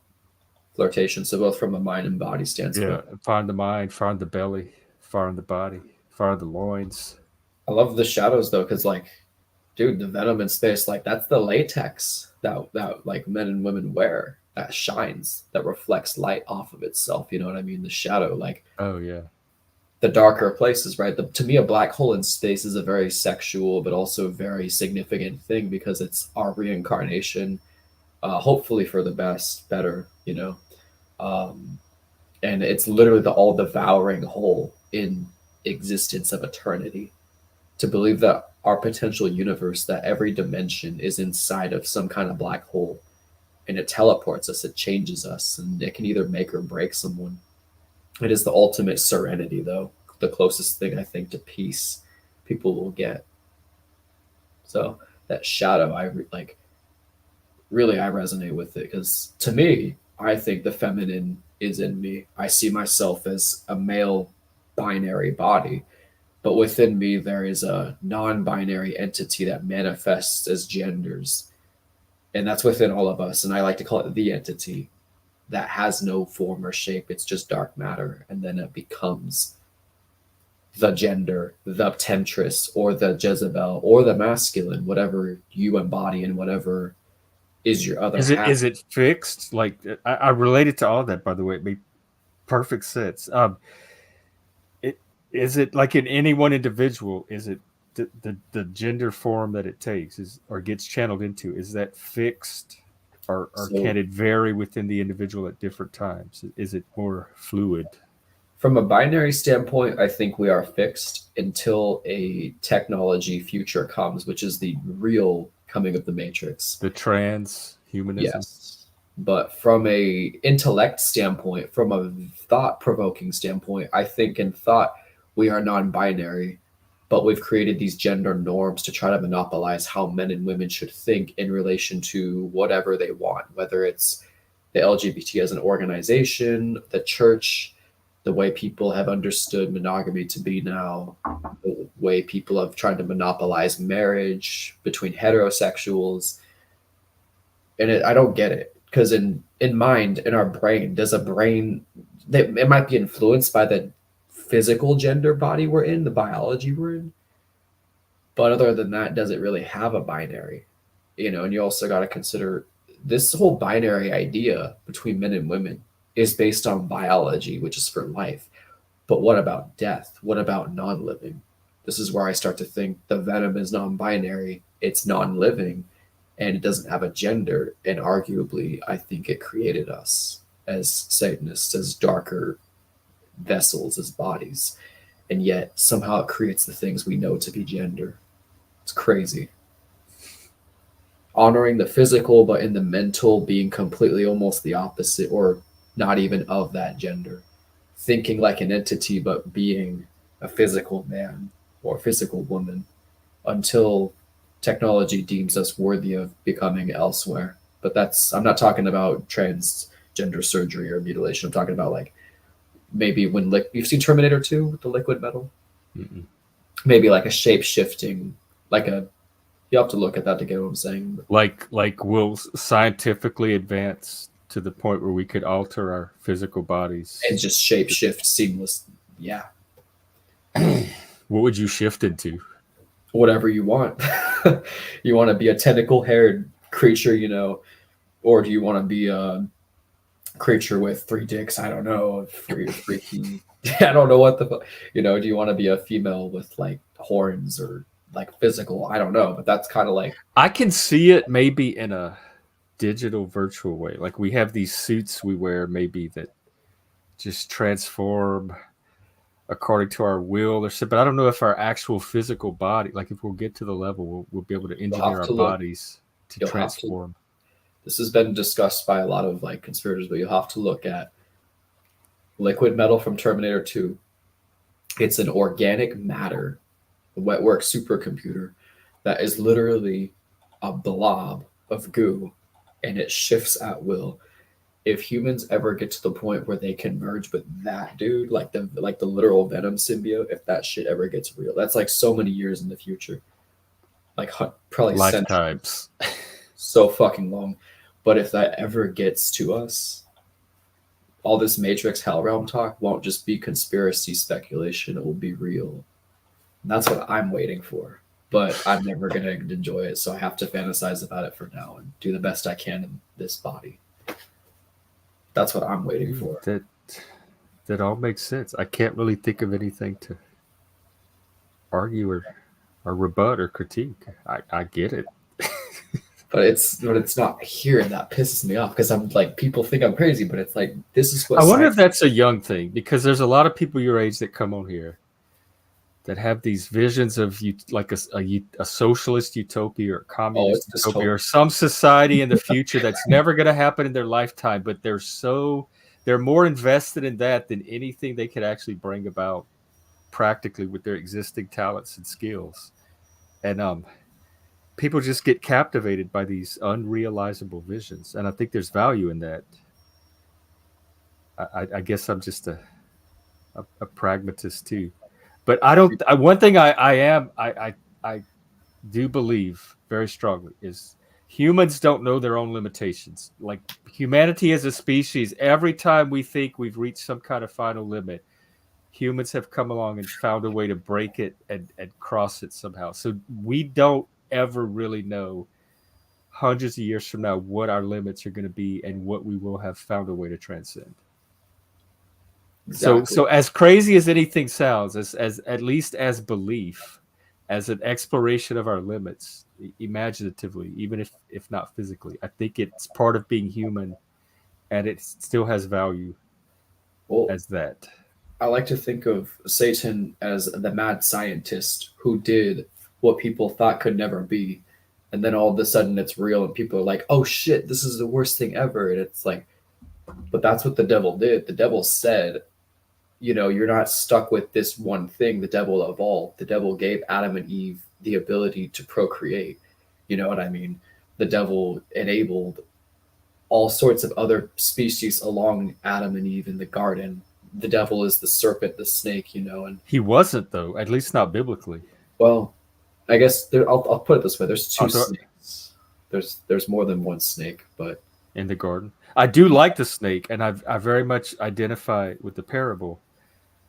And I actually wish the serpent were Satan. It would make sense more why I relate to it so much. But biblically, there's nothing to tie it to Satan. I mean, are you thinking of the snake as Yahweh or a Boris or just no? It's the snake. Like it's just a snake. It's the snake in the garden.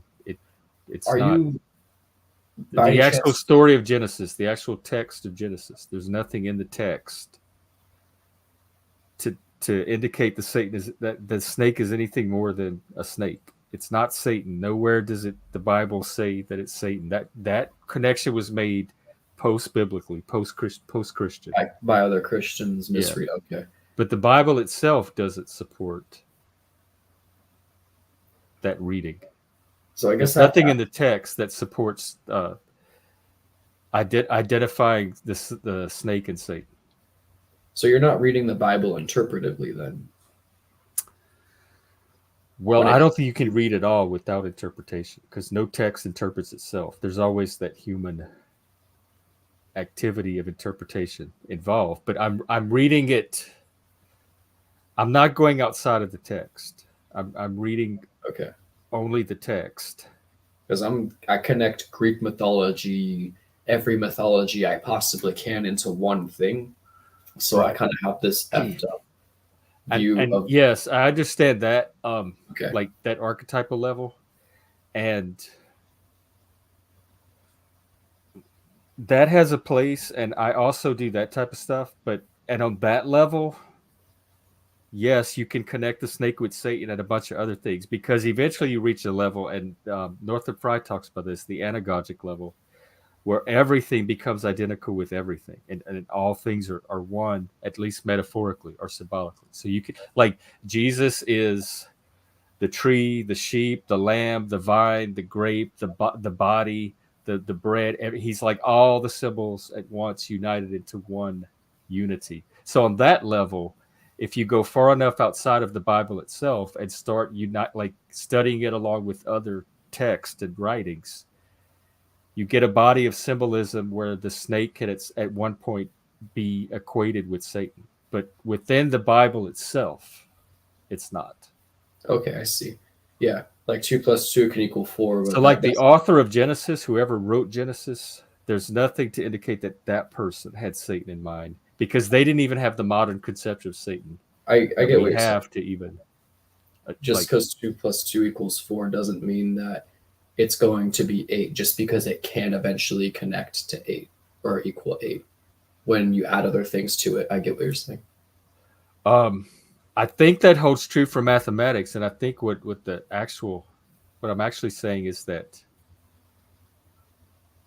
things like literature and mythology work differently similarly to mathematics in a way. It can be analogized to mathematics, but it works differently from mathematics. So whereas in math you can't have 2 + 2 = 8, in literature you can have the metaphorical equivalent of something like 2 + 2 equaling 8.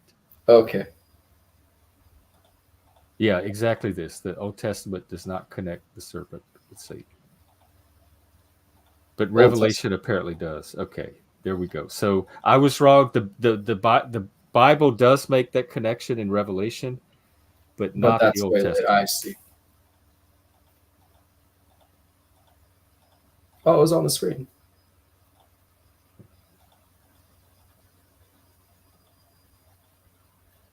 Well, you still got to go to the gym? Oh, I got like an hour. Okay. I'm going to Well, actually, I got like 30 minutes. But I'm going to wind it down and go get food and run some errands, and then I stream every day. I stream in the morning for the Devil's Brew coffee. I stream midday for this, and then I do an open stream in the evening where people just show up and hang out. So if you're subscribed, you should see whenever I go on. It's at random times. So I do hope to talk again. Yeah, I guess I should ask, is there anything you want me to I could come up with anything on the spot in relation to what you're describing. Is there anything that any topics you have in mind for the future that I should consider before joining the stream? Do you want to try to do a little topic series where we start talking about a satanic topic, maybe once a week? I can say a lot of things and go into a lot of different perspectives. I have so many different ways of analyzing. What interests you? Like, what are you currently interested in, or what? You're asking me? Yeah, like if we did a topic, what's one that we could try, like, experiment with? The Matrix, transhumanism, and sexuality in relation to Satanism, darkness. Okay, hang on, I'm writing this down. Say it again. What was before transhumanism?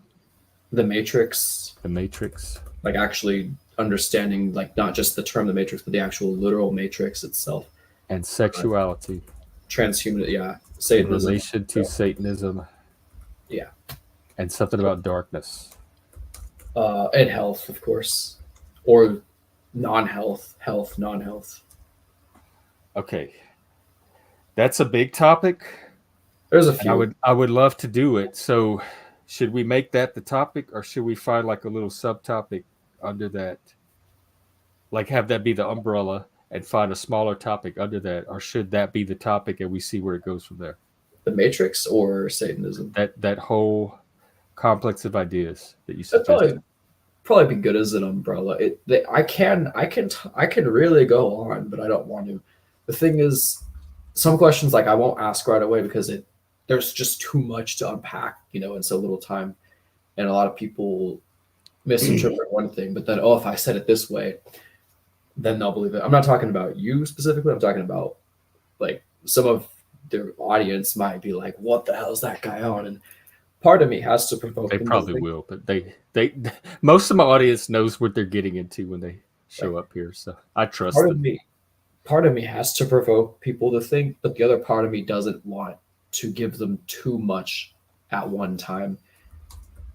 It's difficult to summarize so much information down to one thing when everybody has a different lens or focal point or side of the fence that they've approached this panel through. That's just YouTube in general. So what if we did Satanism and sexuality and start from there? Because I do think Satanists have a slightly different take or sensibility or experience of sexuality than the norm.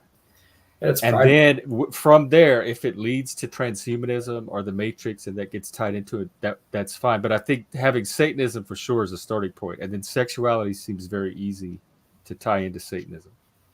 Yeah, and it'd be good for the month too, the theme of the month. Pride. And we could even do like kink and kink at pride and Satanism. And Lucifer with pride.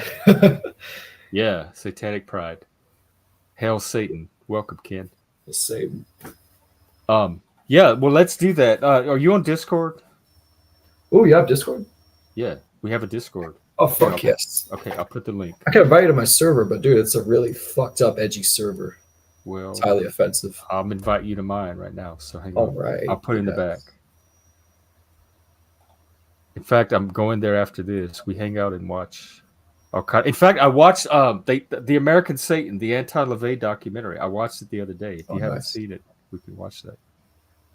All right, let me grab an invite. Fuck yeah.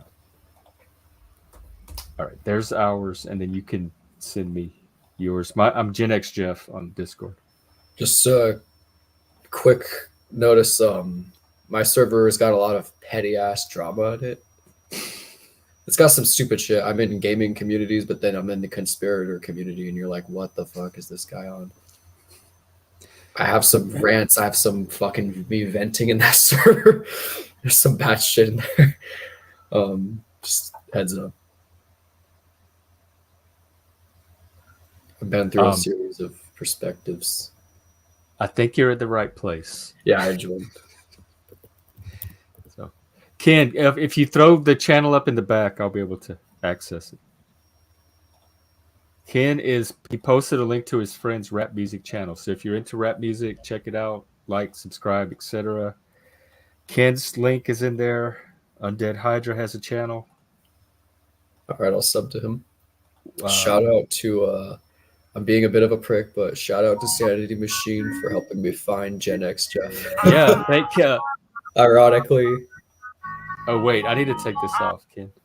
The Lord has spoken. Yes, thank you, Stephen. Please keep sending me guests. This is great. You're a great God collaborator. has shown us the way. Thank you, Shadow Audience. Good to see everyone. Good to not see everyone today, but those of you in the back. God has shown us. We'll do it again. God has shown us. I'm sorry, that was funny though. When he was like, God.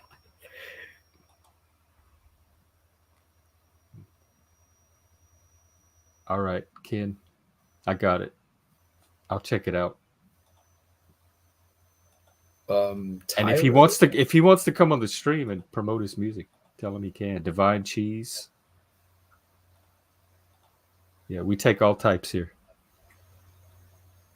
All right. Do you have anything you want to wrap up with? I'm good. I'm gonna any announcements, or you want to promote anything? I'm working on an album. I'm not doing instrumentals, but I'm doing vocals, and I'll be slamming them over instrumentals, and then. Are you do you do the music yourself, like on a workstation? No, I'm taking instrumentals from other people. I'm a thief in that way, but I'll credit. Okay. But I'm doing an album of vocals. I'm trying to do covers of like Rammstein, just anything. I'll do a cover of Iggy Azalea's Black Widow. I'll do a metal version of that. That'd be cool. Like, I don't know, just anything like that. I mean, I do know, but I don't know when I'm gonna do that. It's probably gonna happen. Just anything. Is it just whatever your creative process leads you to it? Pretty much. Or do you have like a system that you work in? When it comes to vocals, I just do anything whenever I feel called to. When it comes to photo editing, same thing. When it comes to video editing, I'm trying to take this song Motionless and White made against religious authoritarianism out of spite of people forcing beliefs on him. And I'm trying to extend that song to I extended it to like 9 minutes, and then I'm editing to it. I'm trying to like go all over the place with it, just editing it. It's hard to it's so much to describe, but video editing is my main thing as far as hobbies go. but then I like to photo edit here and there. I'm a noob at it, but I think this photo edit looks pretty good for like being new, in my opinion. Will you be putting the song on your channel when you finish with it? Probably. My shit's gonna be highly offensive though. Like I'm just the fourth tenet of Satanism, the freedom, individual freedom, including the freedom to offend, to encroach on another's freedom is to forego your own. Well, yeah, it's weird because I've taken the extreme pro-gay, anti-gay perspective. It's really interesting how I've flip-flopped and changed in views. Because some people, they say things to get a like politicians, but they don't actually embrace those truths necessarily. Right. It's definitely interesting, which isn't really the core of my lyrics anyway. But my lyrics are just like I don't throw too many slurs out, but a lot of bad language, screaming, and all the. I like the screaming.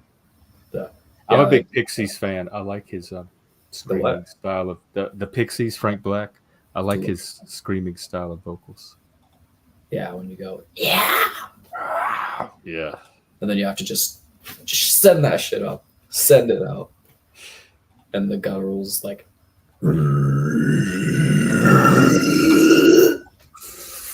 And that was just me trying to sound like Batman. Where's the trigger?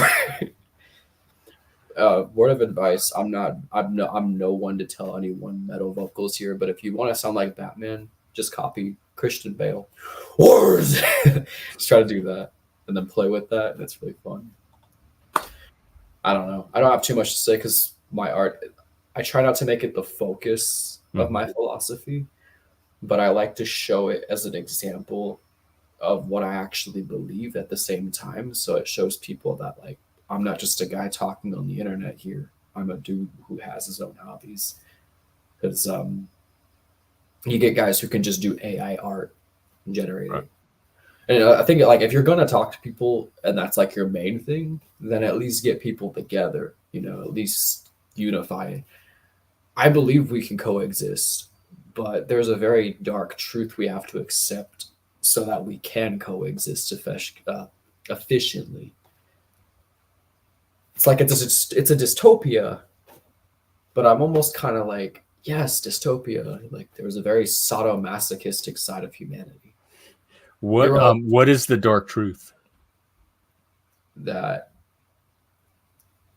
the dark truth? Yeah, that keeps us, or that we have to be aware of if we're going to coexist. Everything is doomed, but there is a sense of liberation in that, even though it's not. I mean, salvation is sin, but then that turned. The best way I can put it: learn the truth. The truth is real until it is a lie. That's the best way I can put it. You learn something. You learn the rules only so they can later be broken. Mm-hmm. I think that's a good quote. I'll probably use that quote because you find out there is a God, but then by comparison, that God is so minuscule that it's not even existent compared to the true thing behind that God, which eventually that becomes fake too. And then there's always a greater thing. Rules are learned only to be broken. That's probably the best. And the only rules that for sure work are those that work within that duration, that context of the making of that rule. And then I'm sorry, I'm a little all over the place, but it's kind of hard to tell. No, I actually get it. Then you end up with art. Like instead of truth, it's not the truth you discover, it's the truth you create. And then the undoing of the original truth, like, okay, yeah, it's real, but then it gets undone. It's kind of like, well, go figure, Yeah, because art gives it a different context, that it exists in. It takes it from a natural context to a human context. Yeah, where it like human meaning can then be discovered in it, and so it's like transforming nature into a human creation version of nature that's not necessarily objectively better than nature, but subjectively, because it's more human, is better for humans. Well, they even say like nature itself is unnatural, so I try to use physical ideas to describe my approach to this reality, but even that is ever changing. But I think as long as we can physically have something to show for it. What is nature there? Like what we're doing right here, this computer, this video, this is transformed nature. This is physical material that humans have transformed into computer chips and network signals and all that shit. But this is all nature just transformed by humans into this amazing technological thing that we're in right now. That's kind of what I'm saying. Like when you say subjectivity, in a way, nature then is subjective. In a way, it's experienced subjectively by us because we're human. Like that's our limited. There's no way to experience it outside of that. We're locked into our human beingness. You're kind of saying we harness nature, we channel it. Is more what you're kind of saying. Yeah, or we transform it. Are we? It's a starting point. Yeah. Okay. And then we come along, and it ends up as something else through us, through our efforts. So then I guess I would say there is a nature, but then there's also the undoing of that. And we have to kind of, it's like an aura, a figure 8. Entropy. The circle is nature, but then the other circle is the unnature. That's the best way I could probably describe it. Is it the same circle, like the cycle of it turns into destruction, or is it two separate circles? Two, but they coexist. Like a dialectic. I see where you're going though, because you're more so on the side, I think, of nature because you want that primitive aspect, that flesh as well. Well, it's not that I want it. I experience it and acknowledge it. That's kind of what everything else emerges from. That was the starting point. Like I was a body before I became a consciousness and awareness of a self, and then a social consciousness. I was like, for the first 3 years or so of my life, I was just a body doing its thing. And so to me, that's the ground of everything else. Because I'm seeing nature, but then I see unnatural next to it. The same way I see heaven, hell. Is nature hell? Is that the hell part of the analogy? Well, I'd say the unnatural is the hell, but then you could, it really, it kind of goes back to what you're saying. It's really how you apply it. But when I look at nature, I consider oftentimes I always look at the other side of it too, because I find that the opposite of what we're told is the power, or the opposite of what seems to be is almost the reality of what it later turns into. So enlightenment takes me to darkness. God took me to Satan. Heaven took me to hell. That's kind of the lens I'm looking at it. So you found your Satanism through religion? Yes and no. So ideologically, yes, because I was indoctrinated by religion, and later on that led me back to hell. But I was always kind of born as a darker person. So in that way, I've always had hell in me. So whether I went through hell or darkness, Satanists are born, not made. Ideologically or by birth, exactly. Both paths took me to the darkness. My best, I guess, analogy for darkness is you go to yin and yang, and it will take you to yin, because yin is the escape. Yin is the breaking the boundaries, the reforging, redoing, the process, the destructive side that recreates. You go to the yin and yin, and you just get more yin. Buddhists like the yin and yang. I've been thinking more about yin and yin. How can you have a male and female, or a male and male, that are both of yin? Two lesbians, if male and female is yin and yang, then two lesbians are yin and yin. Physically anyway, but psychologically you could still have that polarity. You could, but I'm also a bit of a dick, and I love to be just all dark yin and yin. I like the light too, but more in like a goth, black hair, pale kind of way. Oh yeah. Vampire.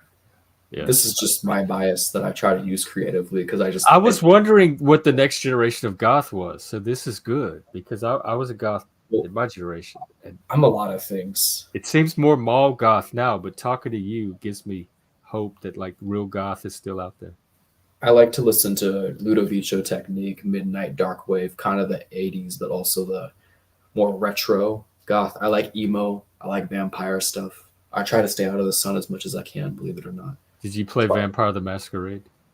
I haven't played enough Vampire stuff. I don't know a lot about it. That was probably before. I resonate with it. Emo, goth, any edgy scene, pretty much to me. Like it's not all the same, but it all has that common ground, I think. But I don't like this new generation because they've turned goth into like a action figure commodity. I don't meet a lot of young goths at all. You're like one of the few I've actually gotten to talk to. And how many people can almost have that goth energy without dressing that way? How many females can be so sunlight? Unless you mean they're moody and depressed all the time. Well, and some people would argue I look like that, but how many females have that energy naturally? Like my hair is not black, but I have gel in it. It looks black. Do you color it? Nope. I just put gel in it to keep it still. And then like darker. This gives off more of I'm a pissed off, edgy, less the gloves, you know. And then, sure. Oh my God. I used to do all that when I was your age. I do it without having to put on the makeup though, even though I have that. Ooh. Yeah, I didn't do the makeup either. And can more females like except for eyeliner radiate that energy without trying to like use the makeup? How many? So it's not about look. It's not the trappings anymore. It's like an authentic essence or personality style or something. Yeah. Yeah, and a lot of people they become in that way. You're right, when they become too reliant on technology because okay, a person says like I'm not against trans people, but you get people who say they're trans online and then you meet them in person and you're like, what? And I've met trans people in real life who have sold the idea to me and I thought they were actually the gender biologically they said they were. They passed. But then you see the people online and it's like the people online aren't really trans. You know what I mean? Not all of them, but a lot of them. Or the people on TikTok aren't really. Well, now they're social trans. Like they might not physically, medically transition, but socially they see themselves as female and live as a female to the extent that they're comfortable with. But they don't necessarily have to completely pass to be satisfied. Well, okay, from an identity point, but I'm talking from a looks point. Yeah. Like in reflection to what they say they are. Like you get a lot of people, they're not really vampires, but they look like that on TikTok, you know what I mean? Or guys who zoom in on the camera, you know, oh, look at my arm. Oh, I just got twice as buff, dude, you know? And so it's a lot of like codependency on that trend, that like that fashion or that scene to make someone look like something that they don't actually emulate. And some goths even say like, men expect us to be that way all the time. And it's like, well, if that's what you sell and benefit from, then and regularly put out on the internet. I don't know about you, but I like the internet to reflect me in day-to-day life. So if I were to be theoretically trans without transhumanist technology, I would get way skinnier, do no weightlifting, run all the time. You know what I mean? Do all this other stuff. But I would try my best to look that way without makeup, without whatever, you know. Same with anything. I want to look like that in day-to-day life. And that might be why people are freaked out by me in the gym, because they're like, what's with all this hair hanging out like this while he's waiting? They ask about your hair? No, but it's just like when I get the hair, when I get really sweaty, you know what I mean? When the face gets sharper and the hair hangs kind of, and then I look aggressive. I look like, you know, like... It's a gym. Like, what... It's men working out. People complain that you look aggressive. No, but I do. Oh. And people look at me, so I'm only assuming it's... I think it's fine to look aggressive. But what I'm saying is, for men. Maybe for me, because I actually kind of am that, and I don't have to say it for people that kind of know it. People are thrown off by it because people are used to just, oh, that belongs on the internet. It's like, for me, that's not on the internet. Oh, you're like something they see on social media that... Right, yeah. It's way into real life. Like, oh, he's doing flips in the mosh pit, or oh, he's wearing literal latex gloves to a mosh pit at a metal venue. And it's like, yeah, what, you thought the Matrix wasn't real? I mean, it's technically not, but you thought that part of it. Like, no, there's guys who are into that weird shit, you know? Like, that's kind of what I'm saying. People think it's a scene, they think it's an act, and then, oh, shit, when someone's actually involved in it, their day-to-day life reflects and they show it, and they're like, what? And it's like, yeah. Oh yeah, those were the posers. And there's a lot of posers. Like almost everyone in my generation is a poser. Because it's a fashion trend. It's an aesthetic. It's not necessarily an ethos anymore. Exactly. Yeah. Well, I certainly enjoyed our chat today, and I hope there's more. In fact, if you want to, connect me on Discord. If you want to do a specific topic, we could like set a specific time, schedule it, and have it just be you and I, and then we could take questions and stuff like that. If we want to do this Satanism and sexuality thing, it'll probably be like a week or so because that's fine. Work soon for the next few days. But I joined your server, so. Oh, cool. Okay. Yeah, I got more to say, but I'm sure you do too. No shit, we're all here, we all exist. But yeah. No, this is good. This is a pretty good stream, pretty good panel. Well, thank you for being a part of it. Yeah, of course, always. Okay. Well, we'll catch you. I'll be here. I'll be back tonight and tomorrow. I'm here every day, so I'll catch you at some point. Have a good workout. And keep hailing Satan. Always. I've been one for 4 years now, so I don't think I'm detransitioning from that at all. From Satanism? I even have a mouse pad. Oh, it's so cool because they have a lot of religious people here and Christians and Muslims, and they're always greeting each other. Hey, brother, bless you, brother. Oh, take care, brother. Bye, brother. I don't have one of those, and now I have a satanic brother. Definitely. So I could genuinely say, take care, brother. Have a cursed day. All right. Excellent. All right, that's it for today. We're gonna be in the Discord watching Survivor, and who knows what else. We have a Satanist in there now, so there's no telling. So join us there or catch us for the evening stream later tonight. If not, I'll see you for coffee tomorrow morning. All right.